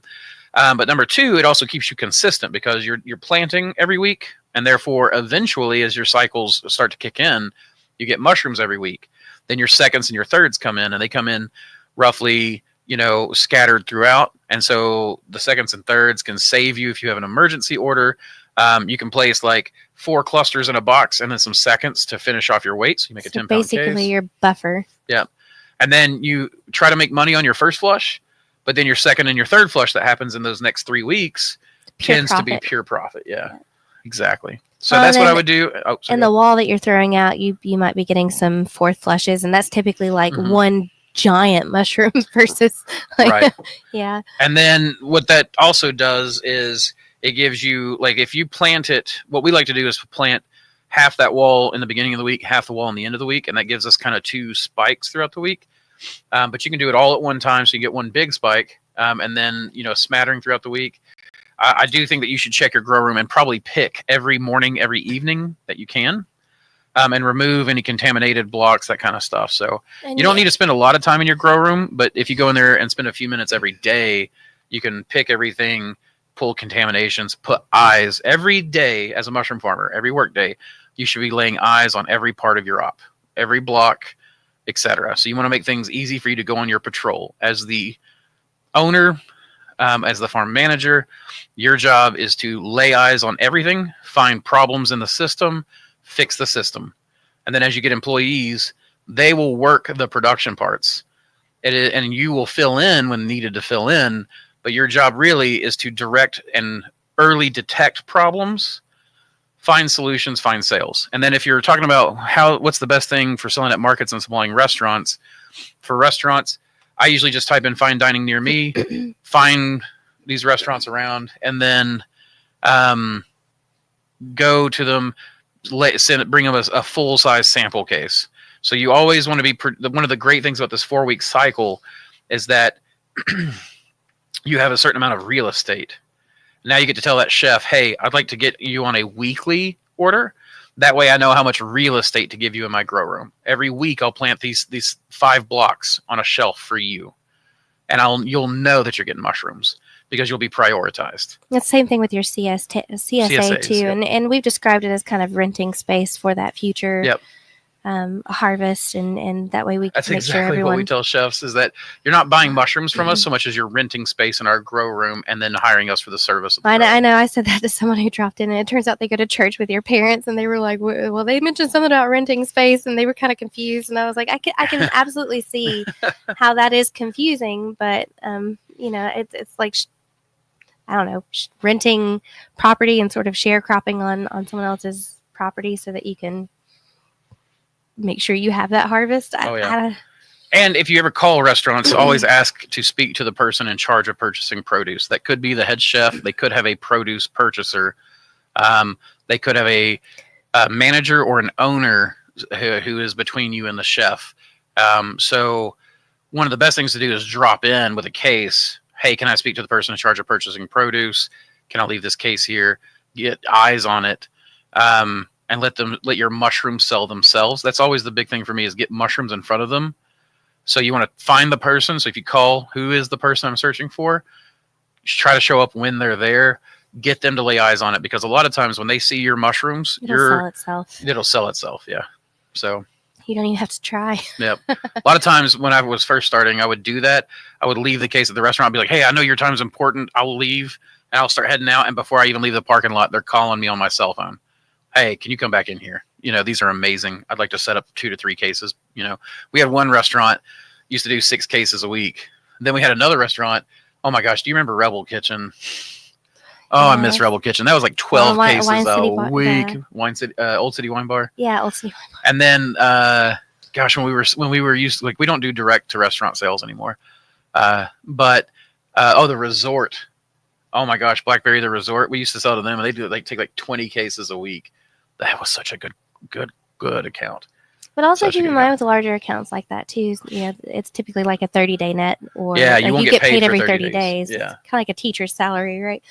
Exactly. So those bigger accounts, they'll also have you do more paperwork. They'll want you to sign on as a vendor. They'll want your business license number, so you can't get those accounts until you start things as a business and get out of the hobby business. That kind of thing. But it's nice signing up as a vendor. It gives you a solid W-2 at the end, and you can hand all that over. Yep. What about restaurant depots? Too big? Like, do you mean like distributors? Because you can sell to distributors too. But a lot of times they'll want you to they'll want to do an audit of your operation. They'll want to come in. They'll want you. They'll look at your op versus GMP, good mushroom. Or MGAP. MGAP's what I meant. Mushroom good agricultural practices. Mushroom good agricultural practices. Thank you. So they'll take small amounts sometimes. They'll take 100 pounds or 200 pounds a week, that kind of stuff as you grow. But you're going to get paid like oysters. I don't know what the going price is now for oysters, but it used to be like $3.10 a pound. Shiitakes were $4. Lion's Mane, I don't remember now on Lion's Mane, but McCullis, what's up, guys? Yep, as a distributor. Yeah, Hammett, that's exactly. That's exactly. For me, I don't. We sell through a distributor, but it's really, he's a specialty distributor, so he does like caviar, fish roe. What else do they do? Like Madagascar vanilla beans. Oh man, Jamaica. What do they sell from Jamaica? I love vanilla. I know, right? It's my favorite. What do they? It's orchid. It's part of the orchid. Anyway, I did not know that. Sorry. What do they sell from Jamaica? Do you remember? Is it salts of some sort? I don't remember. They sell all kinds of specialty stuff. So when we deal with them, they can go to chefs with anything I grow. They can grow with maitake. I'll sell maitake blobs as maitake truffles or hen truffles. We'll do antler velvet mushrooms, which is maitake grown in the bag to where it just creates these big antlers, which that takes like 6 months or more to make. Did you see the maitake fruiting out of the filter patch over here in the incubation? I did. Told Andrew we should just turn the bags upside down. You see the maitake is growing like right here, big time. It's blobbing out. Yeah. Oh, you're gonna go get it. Go get it. And then we got lion's mane popping in the top of the bag right here, even further to my left. But, are you guys frying a turkey? No, I'm not frying a turkey. I'm smoking a turkey this year, but. Particularly interested in second flushes and how to balance them with new batches. Hopefully I answered that in your previous question just without even knowing that this was part of it. Josh Marsh! Do it, buddy. Look at this maitake. Oh my gosh, that is so. It's actually fronding out in the incubation. That's what I'm saying. Like, we may just grow in incubation. Why are we even doing it in the grow room? Yeah, I know. I think it likes the drier air. personally. That is so. That's probably the prettiest maitake I've ever grown. Isn't it? Isn't that funny? Wish I could zoom in on it. There you go. Can you please suggest your favorite bag sealer and what are your favorite bags? The ones I found are too delicate. I use XLS-A and I use AIE, I think is what it is. I like the ones with the electromagnets in them or the foot pedal operated ones. The foot pedal operated ones you're going to pay like $1,000-$1,200 for. So really in the beginning, even though they got a 10 millimeter seal, it's really nice and wide. You can get a 5 millimeter seal and a really nice strong one that is it's a white sealer and they sell it on the magnetic one. Yeah, I'm trying to think of where we bought it at. Yeah, that was my favorite one before the foot pedal. Yeah. Pack-Secure. In fact, let me see if I can pack-secure.com. That's what it looks like. pack-secure.com. Hey, that's cool. Yeah, that works well with the commenting on and then just pulling it up. Yeah. Yep, that's it. So you can go to that, buy one of the, look for the white ones with the electromagnets. I will say one of the things to keep in mind, if you got the choice between the 12-inch one and the 16-inch one, everyone thinks the 16-inch one is better, including myself, and I bought it. But after I bought the 12-inch one, I went right back to the 12-inch one. The 16-inch one is the exact same amount of power as the 12-inch one, over 4 more inches. So it's actually weaker. Yeah, and something else too is that there's definitely cooler spots on the edges, so right. you're reduced down to that 12 inches anyway. So the best thing, but you can do a flat seal with the 16-inch one, but just do the gusset fold and do the 12-inch one, and that you'll be so much happier. If you can afford one of the foot pedal operated ones with the timers and stuff and all the adjustable knobs, like I said, it's going to be well over $1,000. But my gosh, you can pump out bags with that. And if you can hang it, that's really nice. And we had ours hung vertically. Right now, it's off to the side because I got to change the tape and stuff on it. But it's nice to hit that pedal, have it sealing, and then bust up your bag real quick, put it in the bag shaker, and then hit those pedals, and then just rotate. And just having the pedal and being able to. Oftentimes I think like organ players, right? And they're playing with their feet along with their hands. Absolutely. Mac McKellis, why are the selling prices so low? On which? I've moved on, and I'm afraid that I don't remember what I was talking about then. So I can get sealers from China for about 75% the normal price with freight. Yeah, I mean, I'm happy with that when you can. I mean, even if you're buying them from the American vendors, they're still the Chinese, but the Chinese ones. I've got no problem with buying them from China. It's just you're going to wait for a while typically. Though sometimes they can get them to you pretty quick. Gravy makes everything better. It does. And mushroom gravy makes everything 10 times better. What would be a good email address to send a photo to? I have a mushroom growing in my front yard where a sweet gum used to be. I had the stump ground down. Looks like a white turkey tail, not oysters. That's probably Trametes esculi, but mossycreekmushrooms@gmail.com is usually the easiest one to get to, and the one I'm comfortable giving out because of spam stuff. And we're really because I will say that I've mentioned email addresses on here before. Sorry, Sam, or my phone number on live streams before, and then you get a ton of spam. So, Nan Thompson says, "I wish it would make me lose my appetite for a month or two." The COVID, it made me lose my appetite for a solid week. I didn't eat anything. I had my breakfast shake, and Samantha basically made it for me, and was like, "Here, choke this down." Bad tentacles, rock on, rock on, rock on, Garth, rock on, Wayne. So which one are you and which one am I? You're Garth. You're definitely Garth. I'm Wayne. This is Wayne's World. So, in the Pacific Northwest, my brother bought the still to make alcohol for tinctures. But hey, yeah, I feel you, man. Ain't nothing like that corn liquor, which I really enjoy making. I mean, I've never made it because it's illegal to make it, but it's what I would enjoy making it if I did. However, I don't like drinking. I'm not a big drinker, so Took about 20 days to arrive for the sealers. Okay. Forest flavor mushrooms. I'll have to look into that. There's I They think didn't there's some even other have to guys. grow it. I think Mushroom Media Online selling some too now. I'm not sure. I'll have to ask. Glad to see you feeling better. I get my shoulder replaced next Thursday. The shoulder is killing me. They start PT the next day. Wow, really? They started that soon? The surgery must. Well, they did that with my dad when they replaced his hip. They started PT like almost immediately. Well, yeah, because you don't want scar tissue to start forming, solidify and build up, and like my mother when she sense. went through breast cancer and all of that, like just going through and after the removal of everything, rotating your arm, like you don't want the scar tissue and everything else to build up. You want to keep it flexible, and you want to basically maintain that total rotation as much as possible on your hips, arm, leg, all of it. So I know it's going to be painful, but push through it and be steady. Yeah, I have a hard time sitting still. You know, anytime I've been injured, when I wrecked that, I'm going to say motorcycle, but you're all going to be honest, it was a scooter.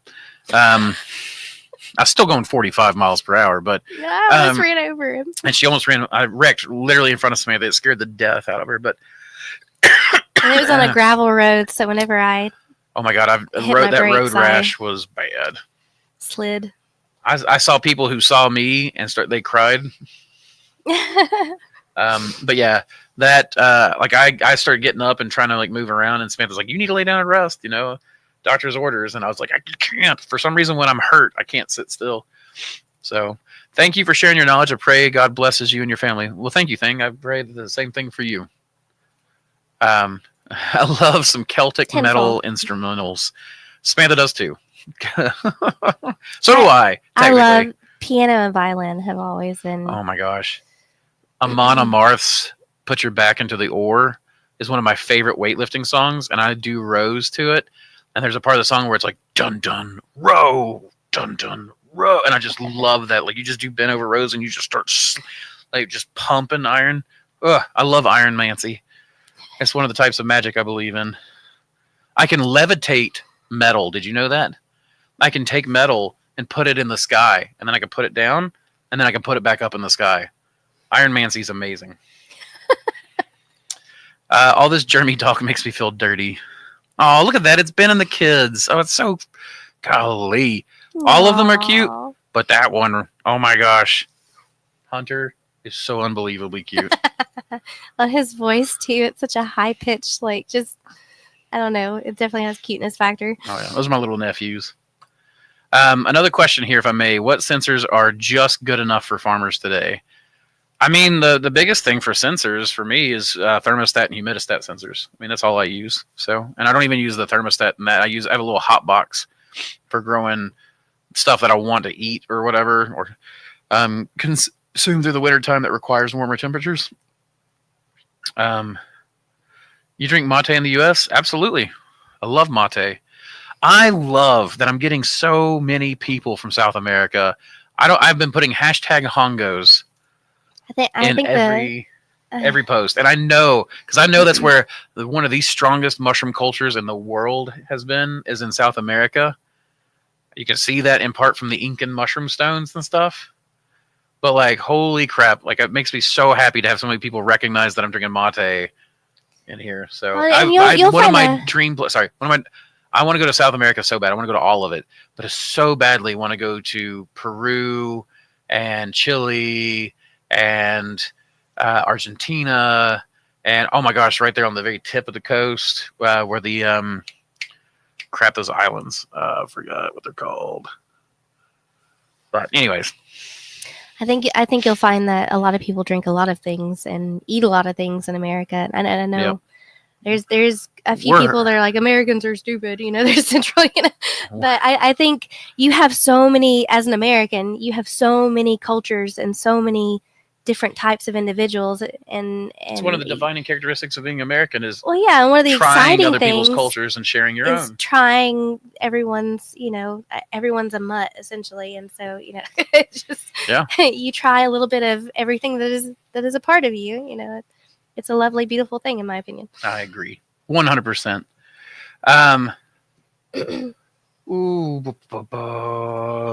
Another question where Oh, oops. King Blue lost its luster in LC one time as well. That's true. That was aerated LC, and that's one of the times that I had an inkling, and I tried it on other strains. I found out that aerated LC can actually cause genetic drift pretty heavily. And apparently aeration gives more chances for mutation. I don't remember where I read that exactly, but I'll have to look it up to back it up with the study. But it was very interesting. I still think aerated LC is great, but it's really good for just going bulk to substrate. I don't like selling L-rated LCs, and I'm starting to see some companies sell L-rated LCs, and they're all about this aerated technology that they used to make fun of me for. And they're trialing it out now, and I don't think that they fully trialed it out, or they would recognize the genetic drift aspect, because we now have a King Blue that we actually called the King Blue Imposter. Now we call it the King Blue Improved, because it actually was a firmer texture.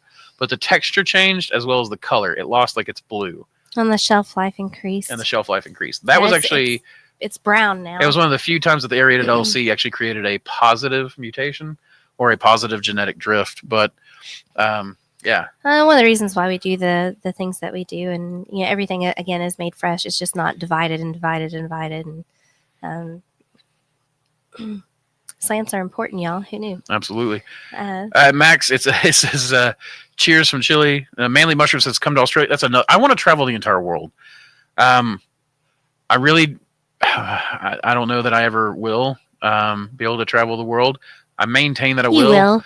Well, but by the time I get to the point where I can retire and travel the world or make it a part of my thing, maybe I'll be going to Mars at that point, because I plan to travel another travel world the too. worlds. Travel the worlds. But I do want to come to Australia. I want to come to Australia so bad. I want to go to England, Scotland, Ireland, see the old home countries. My family's got a very strong connection with Ireland. My Nana is a Sullivan, and like genetic testing, she's like 100% Irish. But we have just like I want to go to Japan. I want to go to Belgium. I want to go to Germany. I want to go to Africa, the whole continent. I want to go to South America, the continent. It's crazy. Max says it's a beautiful, insane continent. Talking about South America. Yeah, I want to go badly. Smart to do standard cleanup and never assume material is clean. Yeah, that's absolutely our case. Like, we just systematize everything. We systematize it, and then we work the system. We try not to do anything special case. And we just try to work the system. And we try not to even go back and fix something. So, like, let's say we've got the bagger is going, and for some reason, like, the hopper's depleted, and we did a bag that's got less solids in it, and it's a soupy bag. We'll just close it up and go. We don't fix it. It's just going in the grow room. Unless it's for an order. If it's for an order, we try to make sure that it's exactly the way it's ordered. But if it's like going in our grow room, we just systematize it. That bag, that's a soupy bag. We're not going to stop and fix it. We're just going to fix the system, fill the hopper, do whatever, and just keep working the system. Because little fixes like that, I call that throwing your body in the breach, and I think that's absolutely wrong. You don't throw your body in the breach to save the farm or whatever. You work the system. Well, and you make the system serve you and the mushrooms, but the system must serve you first. It creates some neatness because you can kind of see how everything adapts to those little hiccups. Samantha's hardest thing in the world is letting the hiccups happen. I'll sit back and watch production happening. I'm trying to fix it. And she's trying to fix it in the moment. I'm like, stop trying to fix it. Unless it's like... I'll spend 20 minutes trying to fix one bag. And he's like, just keep going. Just keep you going. You could have made 50 more bags by now. Yeah. But yeah, Scott, bless them, Scott and Tina Barger. Tina tolerated Scott coming down to help. And she ran her entire farm, their entire farm on her own while he came down here to help me while I was trying to run everything on my own while Andrew was recovering. And there, Thor, you press the pedal and you hold it down. Whereas us, you just hit the pedal. So he held it down and the chute just kept going and like the bag just kept filling. And I was like, whoa, wait a minute. It was hilarious. But yeah, just good memories. That's why I was cracking up and giggling the other time. I'm running out of some energy, so we're going to try to get through these comments and then I'm going to call it. Though we are at an hour and a half, so this is about when I lost energy last time. So, and thank you, ET, for coming out to help as well. ET Fungi, Josiah and Aaron. Anyway, just don't eat the enoki I brought yesterday. Not good gravy here. That's what I was cracking about earlier. Gotcha. Ben brought me some what could be enoki to clone, because we found that Appalachian. He found that Appalachian enoki, or Stephanie did, or somebody did. But they're the ones that got it to me. And the Appalachian Enoki's turned out to be such a great Enoki. Ben, I think, has been very excited for Enoki season again. And but this time the spore print showed it to be a rusty brown color, which is Deadly Gallerina. So I kept the spore prints and put them in my Andrew's Death Docs, and which is supposed to be Andrew's Death Box. But for some reason I had a brain fart and wrote ADD because I was like, oh, it's ADD. I have ADD too. And then Ben was like, it's Andrew's Death Box. That should be ADB. And I was like, oh my gosh. So now they have a joke for the past 10 years.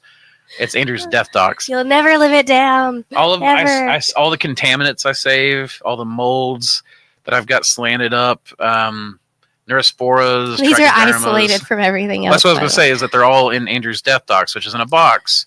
They're all in tubes. They're all sealed twice. Then they're all put in Ziploc bags. Then they're put in a box. And then they're put in that box under a table where you have to get down on your hands and knees to get to it. Because I don't want any mistakes happening.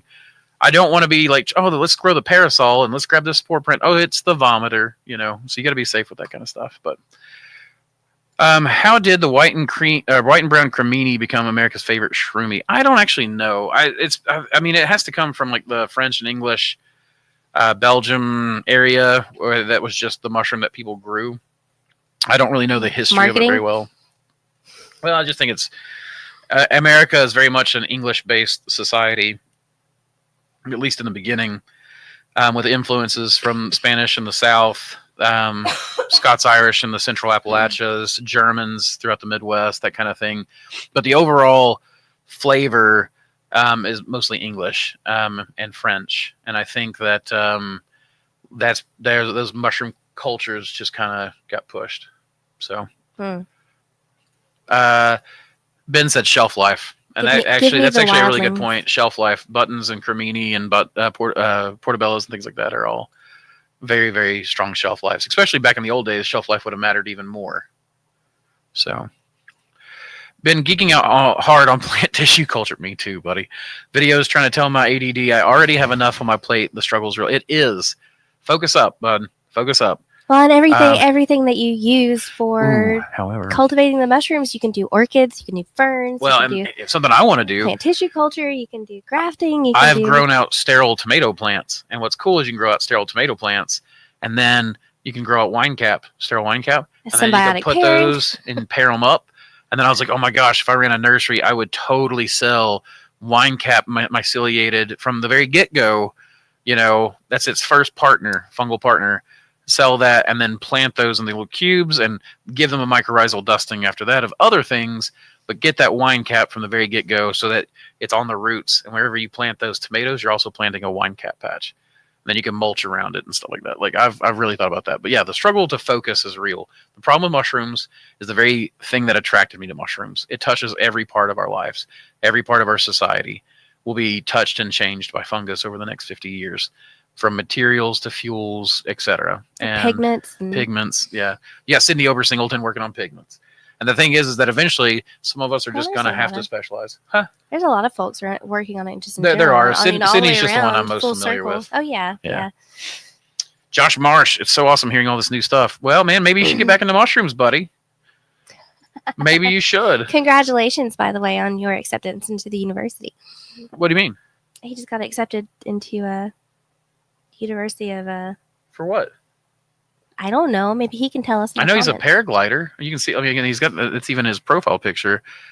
He did. I saw just do some sort of monumental trip where he's like, "Yeah, I did this thing," and it's like a big. Man, that's a nice picture too with the sun behind him. I found a local Ganoderma this week. Heck yeah! I'm waiting on iNaturalist for its 99 for its ID. 99% it's sessile, amazing specimen, colonizing agar, great. I'm ready to start a shiitake breeding project. I just got a bunch of my shiitake strains in to do my shiitake breeding project too, and I think that more people should.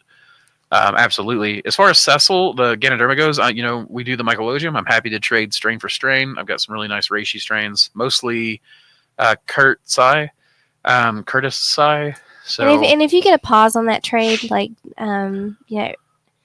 There are times when Andrew's like, okay, I've got all these so close to being clean, and I'll just do that next transfer, and then that can be, something that you can additionally select from, kind of thing. So if there's a bit of a pause, or just keep that in mind too.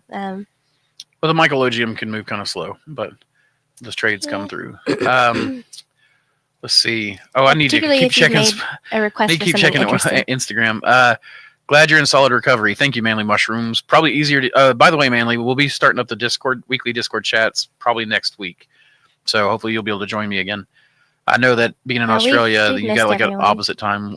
I've super missed everybody.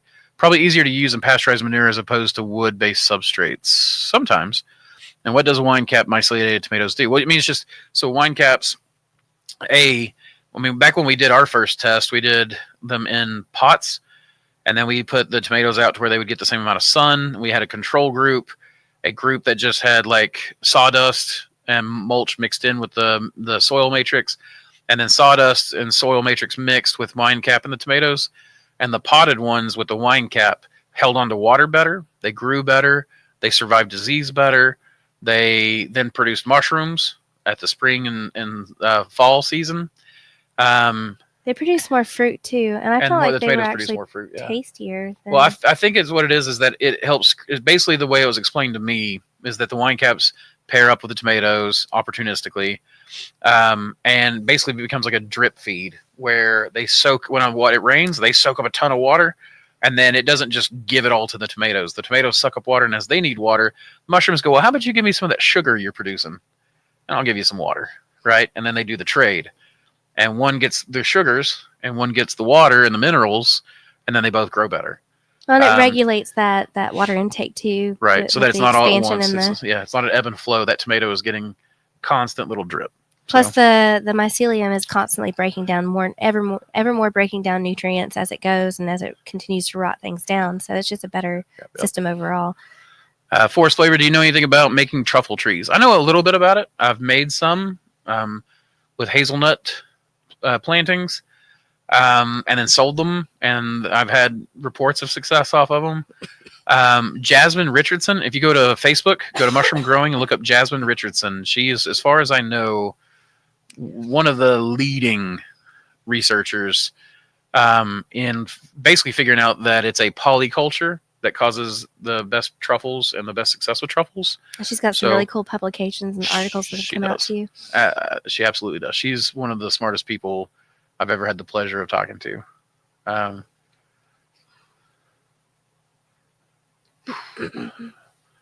He said I was getting ready to breed a straw shiitake breeding project. Very interesting, Josiah. There was the Shiitake 75 was the old straw shiitake strain I was familiar with. I think there should be a straw strain for sure. Have you ever thought about doing an online mentorship, or do you already do that? I do. We've had a lot of people approach us about it. They do, and I do consulting. It's consulting. I do consulting work, and I have people put me on retainer a lot of times. So, for instance, one of the guys that I ever first did consults with, got his farm going, then started a secondary mushroom farm in another location, and then like a third, as well as other produce farms that he runs. And he needed people to manage his lab and these other places. So he put me on retainer to where they text me, they call me, the different managers, and I help them out with their problems, figuring out with where stuff is. We'll do video chats and stuff like that sometimes. And then sometimes people will hire me for consults, or we'll do multiple consults throughout the week and we do the videos. So it's kind of like a mentorship. I've thought about doing it. It's just, it wouldn't be able to be, like here you can come and put hands on everything. An online mentorship would lack some of that, but I've thought about it and I might do it. We'll just have to see. What it might be is largely videos with like a daily check-in or something like that. We'll see. We'll definitely see. The Travis, hey, y'all, glad to catch you live. Well, thank you. I'm glad you're able to catch us this time too. Just said I tried a red, white, and blue oyster pack locally that never took off. Pink, pearl, and blue oysters. I've done that just for pictures for like July 4th, where I grew all three, in the stripes in the grow room, or grew them throughout the grow room and then arranged the wall through pictures. But it's been a while since I did that. But I always thought that was cool. 2 weeks, then it's nothing. Crap. I don't know what we're talking about. Let me go back up. Beep, beep, beep, beep, beep. 2 weeks, that's nothing for things to grow in the chip. Custom made. Gotcha. Yep. Yeah. I agree with that. Wow, how far behind am I? Crap, I'm kind of far behind. Let's hit it quick because, like I said, I'm starting to lose. I'm starting to lose a lot of stamina. Are you going to read the chats like you said? There's a delay, Andrew. Oh, you talked about the mushroom ketchup. I made it with Portobello's YouTube show called The Townsends. Townsends. Yep, that's where I got my recipe. Was the Townsends. That's also where I learned to make old-fashioned donuts, which are like you make the bread dough and then you just cut it with a knife into little cubes-looking things, and then pan fry them. Is that the show where they go through all like the Victorian recipes and stuff like that? It was like 1700s. Victorians were 1800s, isn't it? I think so. It's like 1700s cooking and lifestyle living and all that kind of stuff. So I love the Townsends. I just got here, but love Samantha's approach to making orders per invoice rather than keeping tons of stock. So it's 1837 to 1901. Okay, yeah. So they're 1700s. I was skipping on the 18 or 19, and then it's like that's just by 1 year though. I'm looking for some of the OG straw strains like Aloha 75, trying to avoid the Mycelium Emporium straw oyster, but damn, I really want to grow it for spore.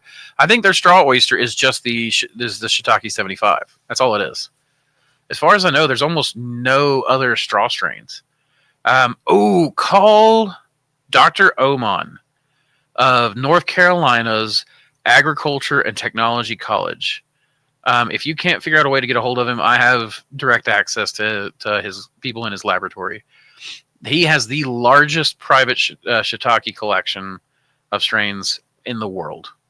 In the United States. I don't know about the world, but he might have some stuff that could do well in straw. I don't know. Travis, that is both good for the customer and good for the business. Thank you. I appreciate that. That's kind of what I was thinking as well.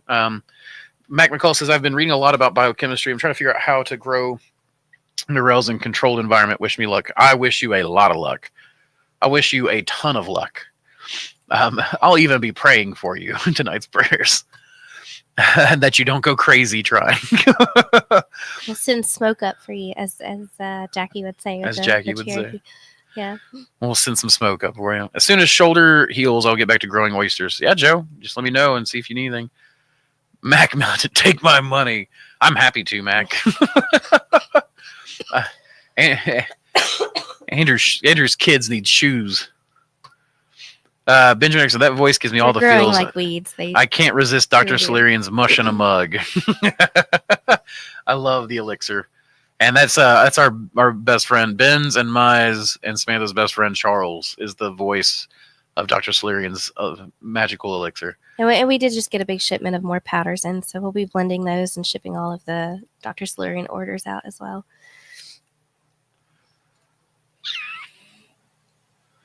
Billy Boyd. It's funny, I call my kids Billy Boys sometimes. I don't remember. I don't know. My great-grandmother used to call us that sometimes, Billy Boys. Last week, you mentioned using Tractor Supply commodity feed. I think I said that was Farmers Co-op's commodity feed. I don't think Tractor Supply does a commodity feed for supplementation. At 15% protein, have you had success with this protein crapshoot compared with soy or oat and hulls? Thank you. So you need to find out the... Oh, sorry, what? To see if it would work, we tried alfalfa, didn't we? We did, but you have to... I went way too hard on it. We tried alfalfa, but back before I realized how to formulate substrates. Now I know how to formulate them. You don't want 15% protein. You want about a 4 to 5% protein in your solids. So what you need to do is figure out how to get that 15% down. Once you add it to sawdust, what is the ratio to sawdust to commodity feed for 4 to 5% out of your 5 pounds for a 10-pound block or 12-pound block or whatever you're doing? Well, we've tried so many things just to see if it's nutritionally We've viable. tried cat food, dog food, which Samantha hated the idea of, but it worked really well.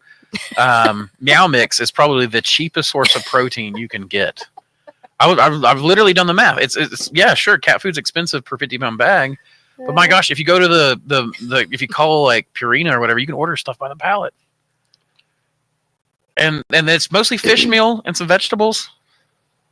Human consumption, sir. We're not consuming the cat food. We're consuming the mushrooms. We don't consume fuel pellets or soy hulls either. But anyways, yeah, Look at that's that. it. You want to? Yes, I've had luck with all kinds of protein sources. The trick is getting the protein source to a certain amount. Anything over that, your mushrooms probably won't produce at all, or they'll produce mutants. Beet pellets, like beet pulp pellets. Beet pulp pellets, wheat bran, wheat mids, pine pellets, wheat bran pellets, pine pellets. That's not a supplement though; it's carbon source.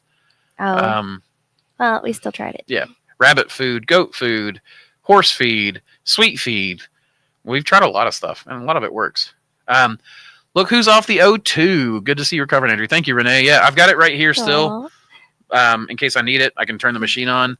But thankfully, I've been made almost 2 hours. I didn't do any work this morning though, because I was like, I know I'm going to be wasted after this live stream. Like even now, I'm starting to putter out. I'll get like a little wind, and then I'm going to crash. Yeah, so. we're definitely recovering, and we've had a few folks, concerned that maybe it's the spores that's getting us down, but no, it's confirmed. We COVID. all tested positive for COVID, except me. But I waited. The doctor said I should have come into the hospital like 4 days earlier. I do have trouble with that. And they said it was the SARS-2 XEC variant, which apparently is more highly contagious and definitely has a higher streak towards long COVID. Yeah, no, higher clotting factor, which is why I had all those microclots and stuff.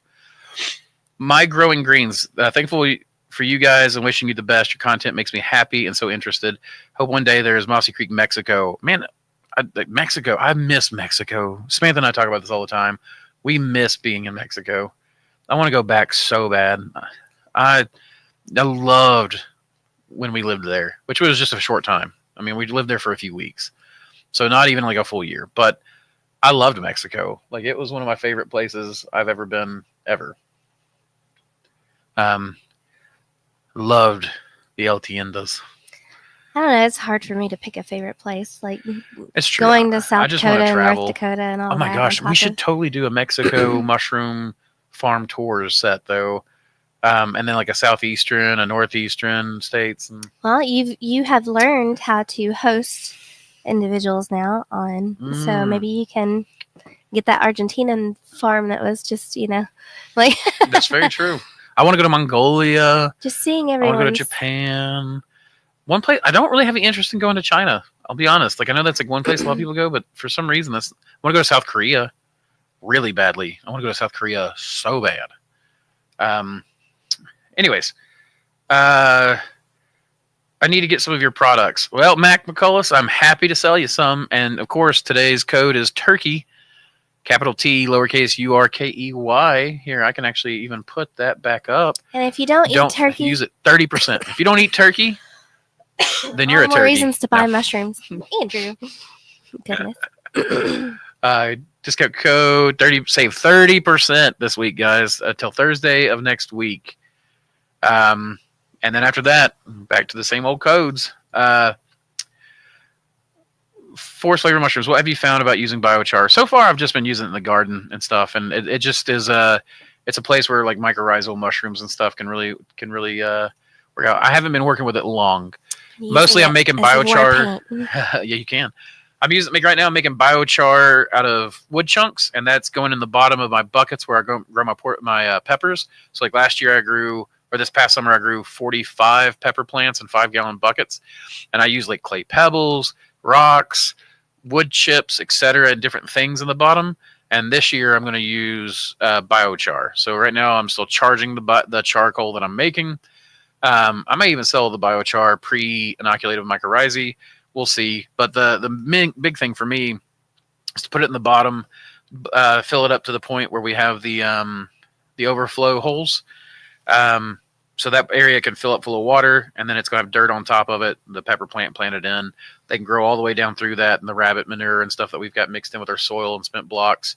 And then it can grow into the charcoal, where the charcoal will have mycorrhizal mushrooms, in particular wine cap, added to it. So that's the big thing for biochar for us.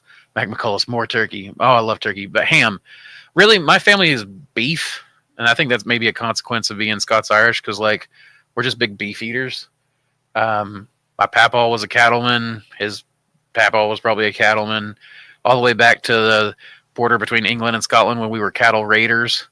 And and stole cattle from each other, and the English and the Scottish. Well, when you're between two warring peoples, you kind of hate both of them, right? Oh, goodness. And then Scots-Irish families are famously like, we fight each other until we have a common enemy to fight, that kind of thing.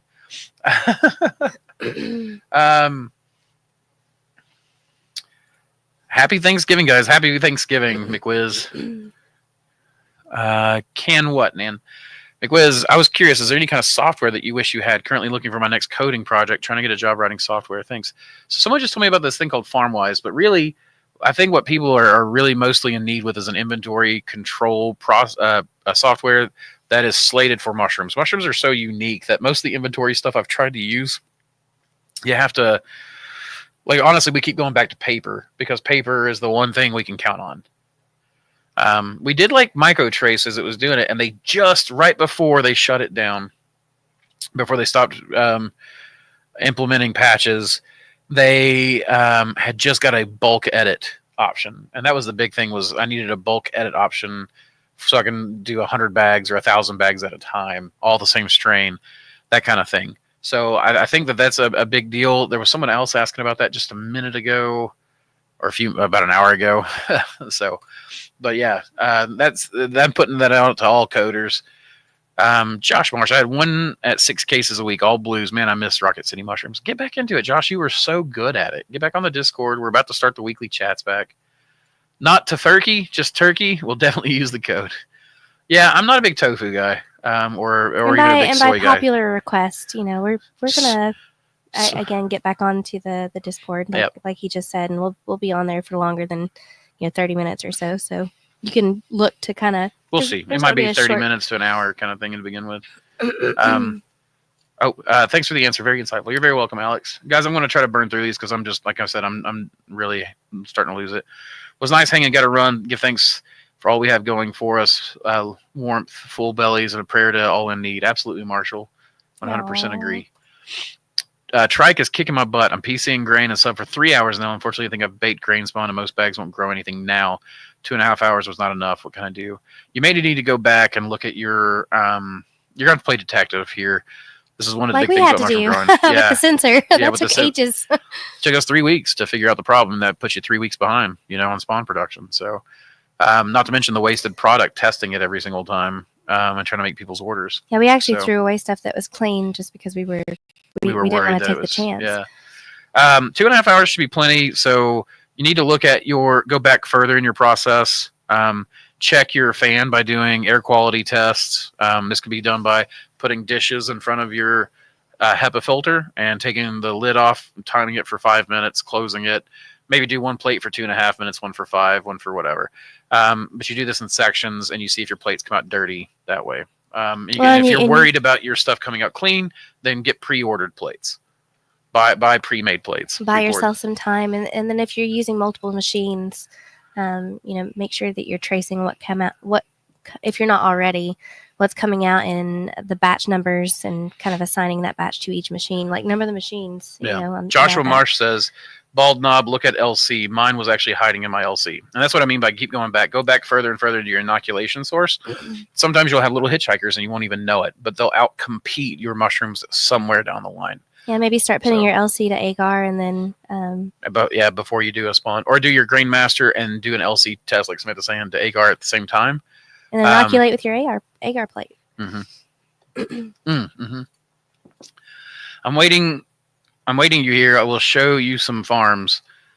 Argentina. Hell yeah, absolutely. I'd love to make it down there. Michael Allen. Hi, Andrew and Samantha. Happy Thanksgiving. Happy Thanksgiving, Michael Allen. Glad to see you on here, bud. Got to use filter on aerator, or are you pumping whatever is in the air in there? For the aerated LC, you have to highly filter it. You have to really highly filter it. Aerated LC is the largest risk for hidden contamination that I have seen. So you need really good quality control testing, and you need filters. Filter at every point you can. Filter multiple times at every point that you can. I found that I got the best results when I daisy chained 3 syringe filters in line downstream of my pump, and then I'm trying to build a filter box for my pump, but you want to sterilize your filter discs and then put them in line there. And sometimes people they do all that on top of having it located in front of a HEPA filter, just sitting there. Mm-hmm. And then keep in mind we're pre-filtering. We are pre-filtering everything that goes into our room air-wise multiple times on top of all of the other stuff. So you got to be diligent. Yeah, our room is triple. The air is triple filtered before it ever hits our laboratory. And then it's positive pressurized because it's coming through the being blown in there. So, although I've never drank mate, I often make green tea with the trifecta: Lowell reishi, cordyceps, and lion's mane combo. Love it. Gonna try mate if I can find it online. You can have Amazon. I buy mine in bulk on Amazon. I buy it 8 kilos at a time. Hey Andrew, have you ever looked into medicinal mushrooms as pet supplements? I've heard of this, Alan. I have a dog food company that buys lion's mane from me, dried lion's mane for dog food.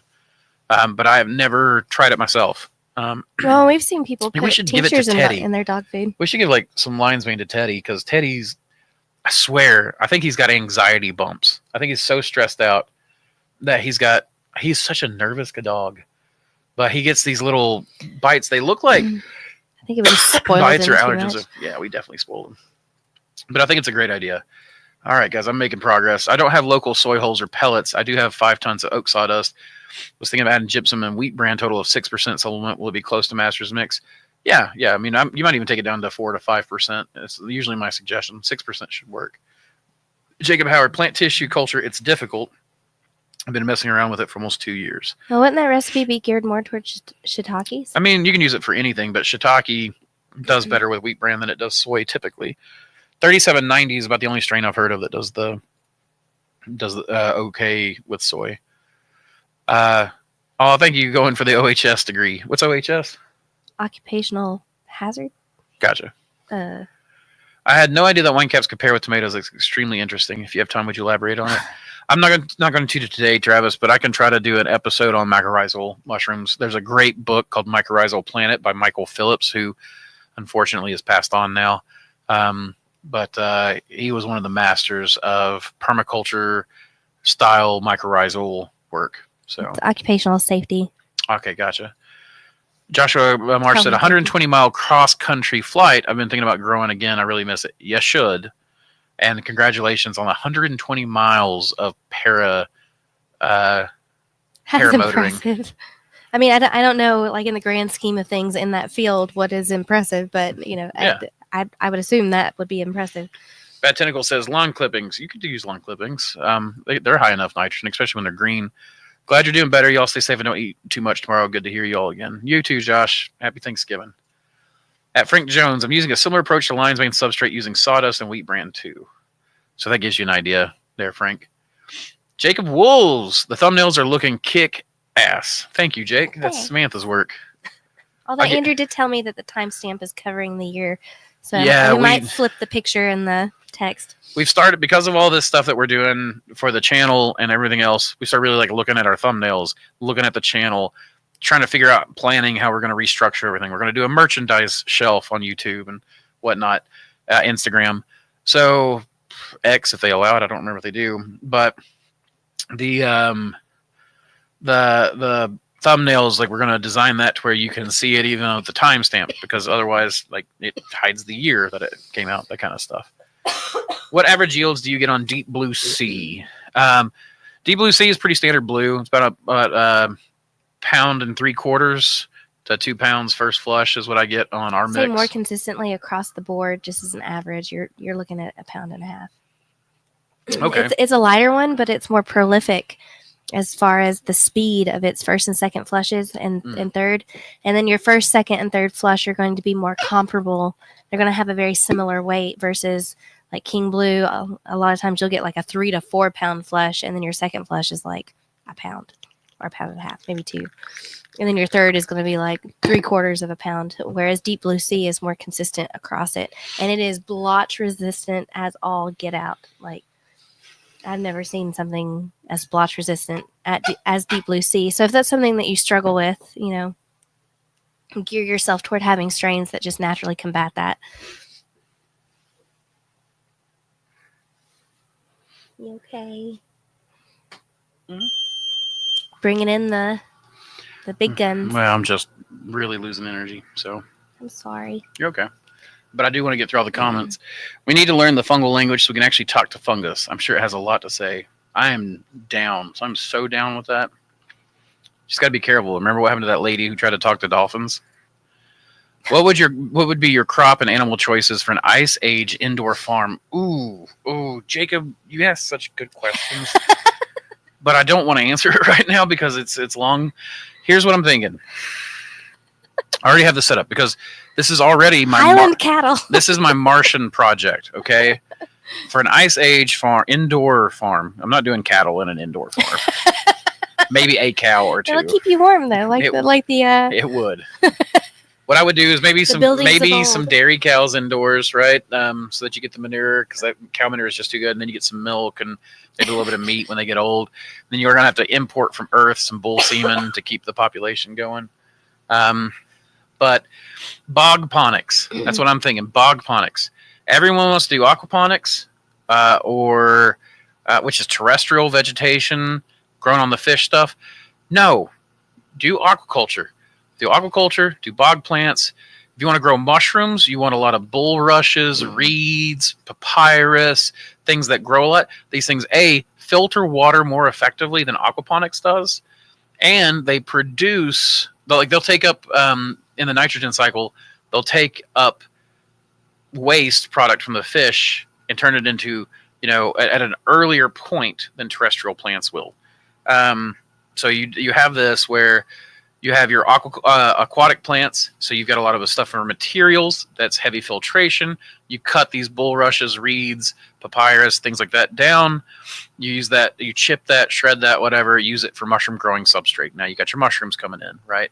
Use mushroom blocks to then the spent blocks, after the lignin has been reduced, you've got your oysters or your mushrooms off of it, go into bio fuel projects like methane production. Now you got methane coming out, right? So now you've got that, and then you've got fertilizer and waste products coming out the backside. Listen to how excited he is. This is the thing that excites me the most. And then you have your edible aquatics. So kangkong, which is Chinese water spinach, water chestnuts. You have rice, which can be done in flooded bed situations. You can even do fogponic rooms where you can do. Check out fogponic potatoes, where they literally grow plants in the roof of this room, and then the roots just grow down, and it's taller than you. You can it's like this room would be filled with a crazy, strange forest and fog, nutrient fog, vaporized into the air, and then potatoes literally just growing on the roots, where you just go in and pick potatoes, and you have a perennial potato crop, that kind of thing. Then you have, which by the way, you can use your potatoes to make dextrose, potato dextrose for your agar plates, things like that. Samantha's right. You can do wapato, which is called duck potatoes. It's a North American plant. There's a Chinese version called arrowroot, I think, which is a big starchy thing, a big starchy tuber that grows in the water.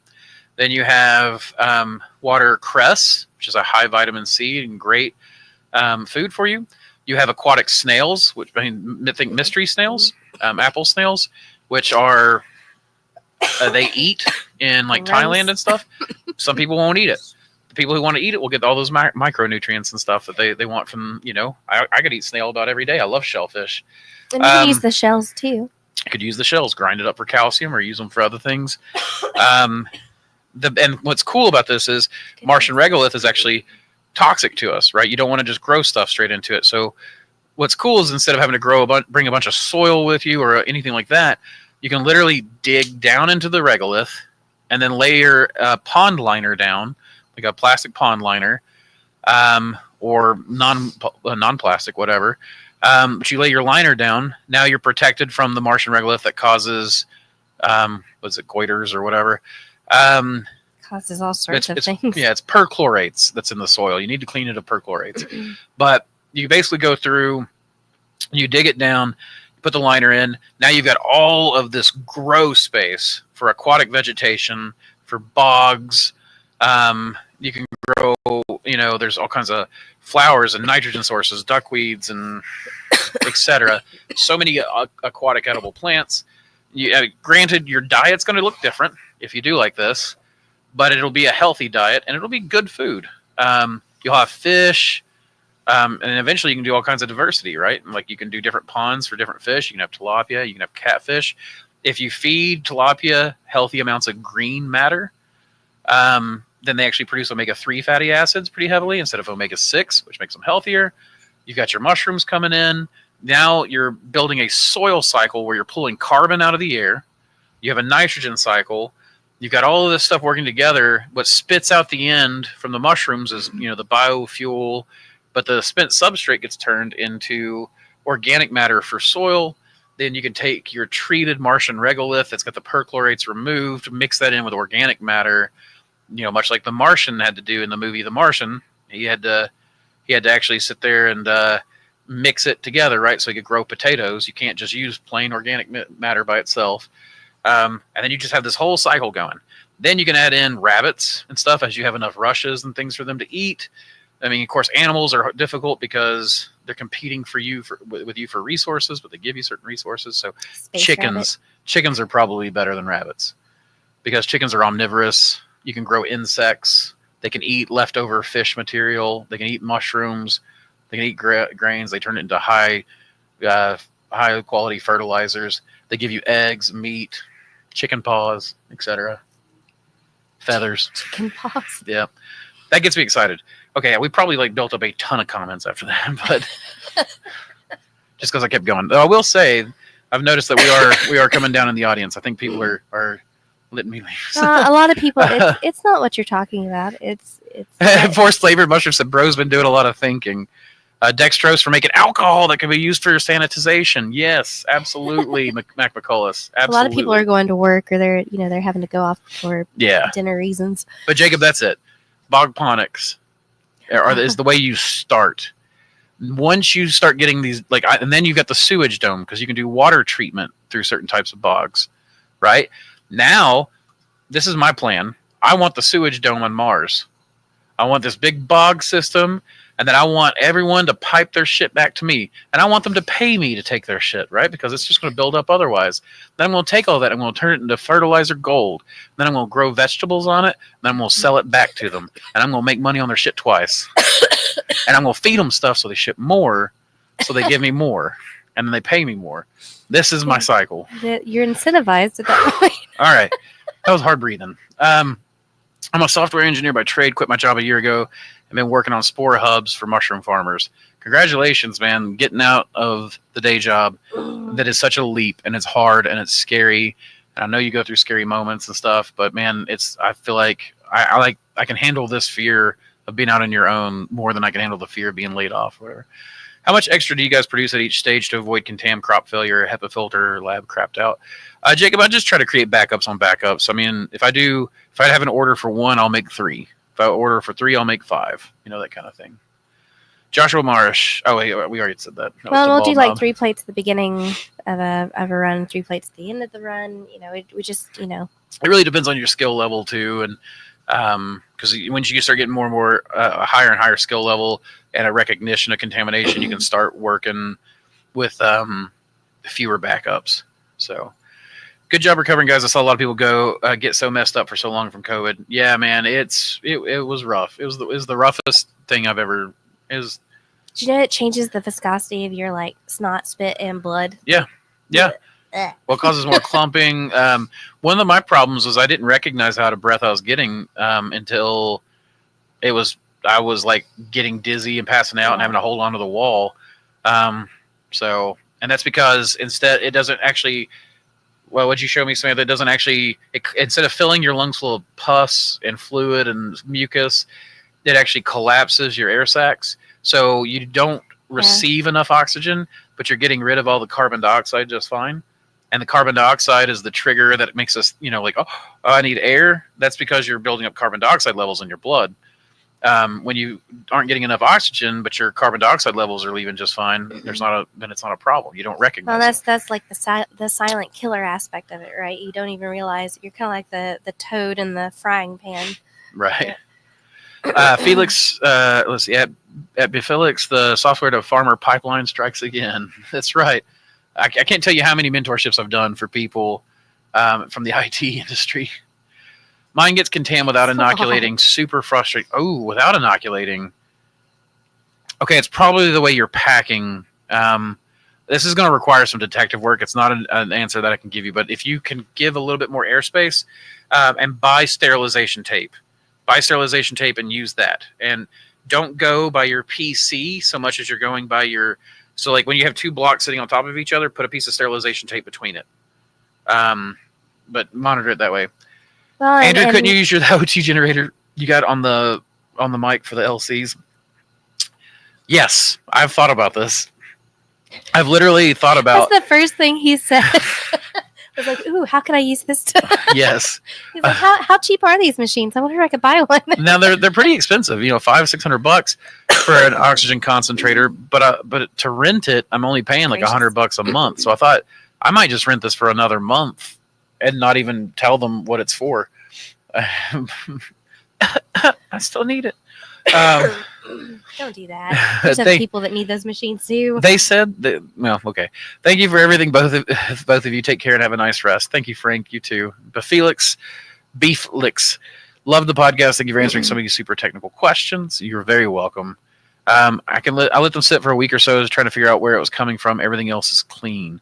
Are your bags sealed or self-sealed after you fold them for that? So yeah, that's another thing. Getting your folding down. Like we had a mentorship this past week. Justin was amazing. Every mentorship is amazing, but like he just really went above and beyond on helping out just in general things we were behind on because of stuff, And it just getting that fold down, making sure it's nice and tight, that your bag basically is kind of expanding while or like you have the fold and then it expands, it seals it shut, and then it's expanding even more in the pasteurizer, in the autoclave, and you got like a nice vacuum seal on it. That's what you're really after. So sometimes a lot of this stuff is your fold. It traces all the way back down to when we do our mentorships, we make sure we put the mentorship to folding bags, and we make them fold until they get it. And some people, a few Justin get it was like that. Yeah, Justin last week was just like, he got it immediately. But we tell people that's one of the hardest parts of the process. That and then parafilming dishes. Those are two things that people struggle the most with. So I will have people, when they go in the lab with me in the mentorship, literally take parafilm and wrap it around an empty dish. Great. Take it off. Now put another one on. Take it off. Put another one on. Are you comfortable? No, not yet. Keep doing it till you're comfortable. Just keep practicing. Create a parafilm slingshot. Yeah, Jackie hit me in the back of the head one time with one. He was wrapping it, got it halfway wrapped, and he was really trying to see how far he could stretch it, and it slipped out of his hand. And bing, hit one wall. Bing, hit another wall, and then bing, hit me in the back of the head. So I miss Jackie. Me too. I miss Jackie and Tristan. I miss them so much. I miss Jackie. Like that was the 2 years they worked for me. I laughed more in those 2 years than my entire life combined. Those two people were such good people and such genuine, happy, funny people. That's good. Yeah, this year was just awful for everyone. Yeah, no kidding. Oh, hey, Katie. I see. Oh, I don't know if Katie's still here or not. Sorry to hear about your father. Awesome live, bro. Have a great evening. I had to change to M3. Had to change the M3 filter tape. It may be too much moisture in his plates. More agar mix. Yeah, sometimes that happens. Moisture can spread it, but they can't spread material like contamination that's not there. So, I am looking to buy an atmospheric sterilizer. Do you know if I can find one in Europe? I'm from Romania. I'm sorry, Valentin. I don't know. I don't actually know. I don't know Europe well. It's something that maybe... I was going to say that the European growers in our Discord might know, but I don't have a way to ask them right now and get it back to them. Here's a pencil. Samantha will write that down for you. Yeah. Huh? Oh. Here, let me save my... you guys didn't see that? Discord, you didn't see that? Oh. Yeah, join our Patreon, Valentin, and then join the Discord and get in there with the European growers. That might help. Yeah, there's channels for every place, and a lot of people will group together and they'll kind of share where they get things from. Valentin said, thanks, guys. All right, guys, I'm going to get through these and I'm done. At Bald Numb Farm said, I had an issue a while back with my grain not being hydrated enough. The lack of hydration seemed to not sterilize properly. It was hard to find for sure. Good luck. Absolutely, that is a thing. Sometimes it can be under under the water content can be under or above what you're actually going for. For spawn, I go for about 40%. For fruiting blocks, about 60% hydration. I've tried quite a few Maitake strains. All of them abort or refuse to frond out. It seems to do the same for you. Do you have any hunches as to why? I mean, I think that Maitake is going to be. It's like shiitake. I've actually, in that book I was reading, they were discussing how shiitake indoor strains are very, like indoor grows are very strain dependent on shiitake. You get strains that work on your farm. When you find that strain, you don't deviate much. And I think it's going to be the same for Maitake. You're seeing like Main Cabin Stem and TR seem to have strains that work really well for them that don't work well for me in my grow room, like the mycelia strain, the M2987, I think it is. But some of the Field and Forest Maitake does pretty well for me. The Albright Grove, it seems to be doing pretty well for me. I don't know what this one right here that's growing behind Samantha's head. That's a North Spore. That's North Spore's Graphola frondosa 1. That one has done really well for me. No? That is New York. Oh, that's New York. Then okay. That was a mycologium one. That was a mycologium trade. The New York one, which nobody else has but me. That one has done really well for me. But yeah, it seems to me like it's just very much strain dependent. Cannabis growers, I heard, would pump pure CO2 into their grow rooms. What do you think about pumping pure oxygen into a grow with compressed? I think you still have to have an air mix. So I think that you can elevate the oxygen levels, but I don't think that pure oxygen is good. Not to mention the flammability risk. Pure CO2 makes a fire suppressant, but pure oxygen would not. So we've been learning all about that. Oh yeah. I've accidentally set my mustache on fire on this oxygen machine, and I'm not going to talk any more about it. Andrew the Martian Waste Bog King. I love it. I love it. Give me the bog dome. Straight oxygen is super dangerous at ocean. Yep. Paladin said, thanks, guys. Absolutely. Bald knob, good idea. Thank you. Only put 3-pound blocks in or in our grain quart jars. Maybe I have super trike. COVID kicked our butts December 2019. Yuck. Yeah, this one has just killed us. Hey, it's Ed Grand. Glad you're feeling better. Thanks for sharing your thoughts. You're very welcome, Ed. I'm glad to see you on here, man. Every time I get on, I see you make me happy. Can you please explain what frond means? A frond is like this flat, so you'll have blobs. I'm going to do this with my hands. So you have blobs, and then the Maitake kind of bubbles out, spider eyes, as they call it, and they'll create all these little bubbles, and then it'll finger, and then each one of those fingers will turn into a frond, a shelf. That's what it means to frond out. Sorry for one more question. No, you're fine, man. I'll answer it, and then I'm going to go. Just curious if you've ever seen a true albino from any of your gourmet TO germination plates. I'm finding them quite commonly with cube TO plates. What is TO? Gourmet TO germination plates? Tell me what TO is there, Ed, and then I'll answer.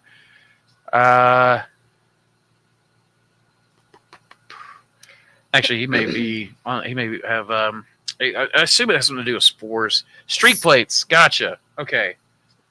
Copy that. Thank you. Can't wait for the Chrysium episode. Streak plates. Yeah. Okay. So for the albinos, it's hard to say sometimes because I'll do like blue and white oyster mixes, and the whites aren't truly albino because they'll still have melanin.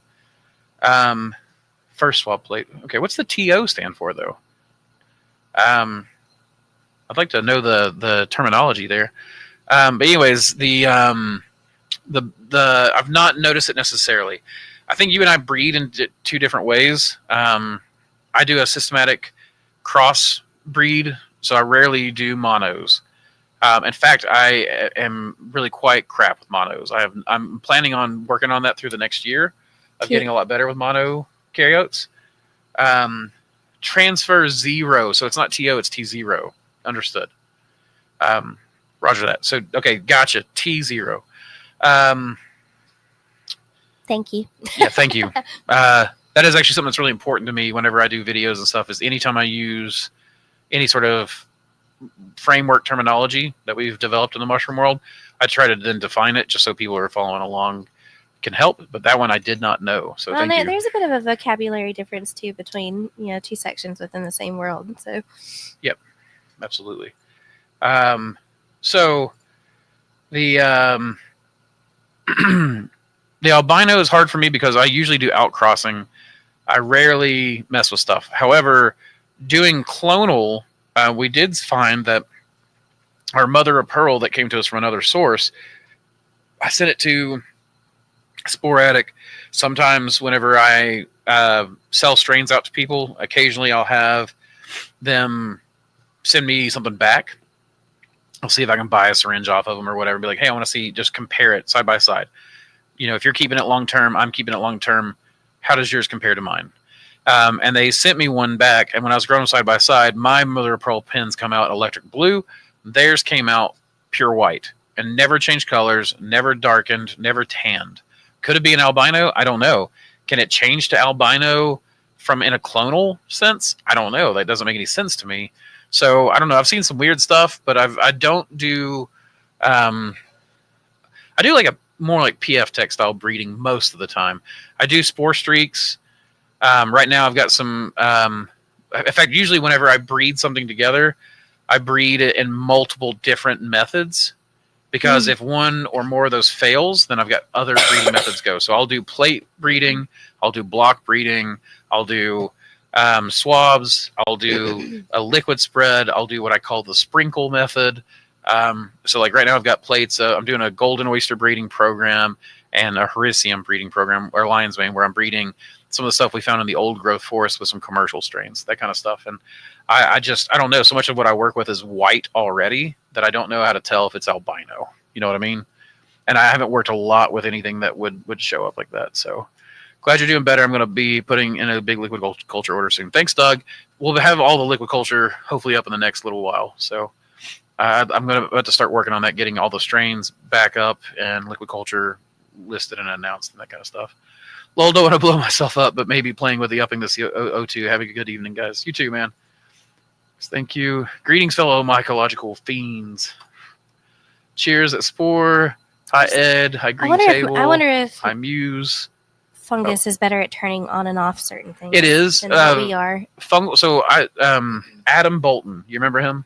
Yeah. So Adam is a plant and Minnie Bolton. For mini mushrooms, yeah. MINNIE. They had a baby, and then he got another job that paid better, and he's like, okay, I got to quit the mushrooms for now. But better benefits. Or maybe she got a better job. I can't remember. But he was definitely like having a kid and having that kind of life change is big. So, but Adam Bolton, he's a plant geneticist. I asked him to check into mushroom genetics for me. This was while I was still early on in learning. And Adam was like, I'll do some research, and then I'll do some research. And it took him a few weeks to kind of read through a bunch of stuff, I think. And then he finally came back to me. And he's like, all right, you ready to hear some weird stuff? I'm like, yeah. And he's like, mushroom genetics are far more plastic than anything else. They rely heavily on epigenetic switches. You see me. And so, yeah. So like what's interesting is that a lot of times mushrooms they'll be growing, and it'll switch things on and off. And so this, like you've got, this, it's growing out 4 hyphae or whatever. This hyphae might hit something that triggers that epigenetic switch. And now this cell line that's going down this way is producing a different phenotype than these 3 over here. And we, but it's the same genetics. It's just epigenetics. The epigenetic switch was thrown. And so, yes, you can change things in the exact same organism, which is why clonal generations can produce such good results and stuff, I feel like. But you also have genetic drift, so that you can isolate stuff in and out by doing the clonal generations. So, thanks. Was thinking it might be cool to find albino shiitake or piapino. That way, I can call my ape gourmet, my APE gourmet if they ask. There you go. That's cool. Excuse me. The albino shiitake sounds really cool. We should throw some mutagens at it, so some UV on some spores, that kind of thing. I think that I know that terrestrial fungi found a what do they call it when it's partially done that way? Variegated. On the cordyceps? Variegated. It's cordyceps, and he had a variegated one, and then he bred that variegated one to itself, or maybe to another variegated one, and then out of that he produced a pure albino cordyceps. Now I think he's got more than one albino strain. Do you have the recessive genes breeding it to itself? Well, typically albinism is definitely recessive. Yeah. Yeah. So breeding it together will allow it to double dose it. Yeah. Yeah. And so it would show have a higher chance of showing up because you double dosed it. Right. Kind of like a cow with the extra fast twitch muscle gene will make a pretty muscly cow. But when you double dose it, it looks like a cow that's like Arnold Schwarzenegger in his prime walking around. Oh. That kind of thing. So you can definitely work with that stuff. Humans, man. Phenotypes. Yeah. But yeah, Ed, I think that it would be good. Like an albino shiitake would be badass. We should totally work on that. Through my shiitake breeding program, I will be looking for that. That'd be cool. But can you imagine like an albino golden oyster?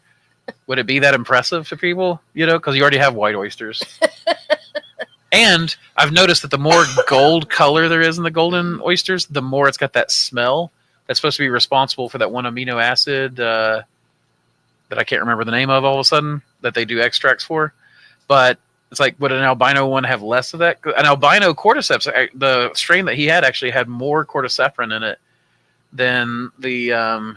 Isn't that based kind of on the enzyme production of that specific one? Yeah, I mean, it can be, but the smell and any coloring. I know it's. Oh, sure. What do they call it? Biomimetic pigment. The chemistry behind. I can't remember. Like if you have blue oysters that produce blue metabolite, like it's. All of this can get so complex. Blue oysters are blue because of fluorescein, which is a really rare. Molecule. I don't remember what you would call it, but it's a really rare substance. It's found in like 2 plant species, and it's found in blue oysters.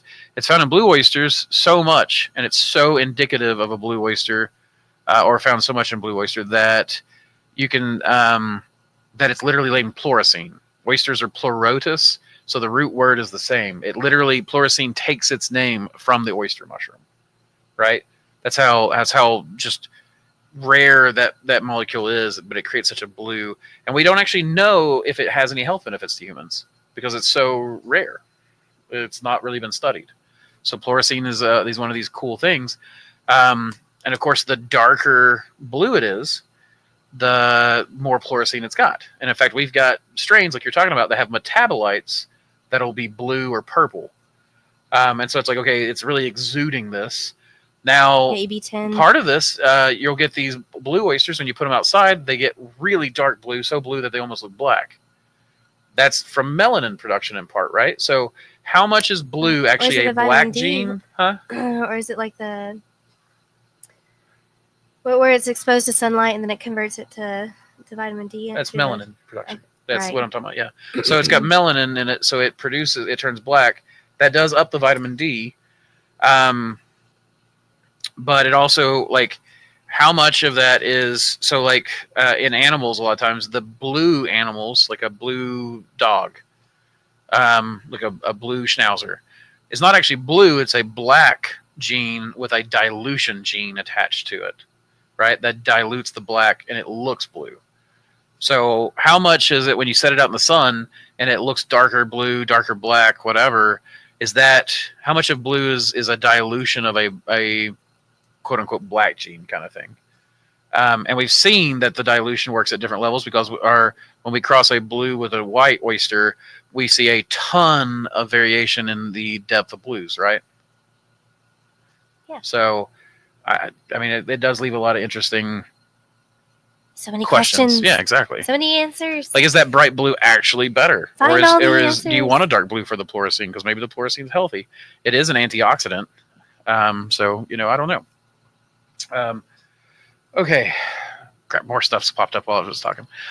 Maple Arch has been kicking butt in the grow room. That is an amazing strain. That's one of Samantha's top favorites. Yeah, it's so much her favorite that she has every mentorship that comes through work with so it. they leave specifically with that strain as a core strain in the library that they leave with. Yep.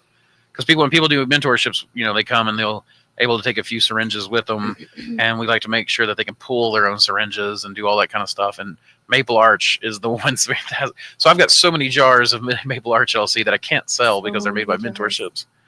Because I don't sell mentorship made material since they're new to the people, So much to be studied with fungi and so many new species to discover. Exciting times. Absolutely. And then you get into the biotechnology applications. So many applications for fungi we haven't even discovered yet. So we're going to discover fungi or new strains of fungi, and it's going to completely change the applications that we have for things. And Dr. Oman is delving into a lot of this stuff with his PhD, his whole lab crew there, which is just really cool. But the elusive albino lion's mane. Since oh my gosh, you're gonna give me into a breeding fit. I like that.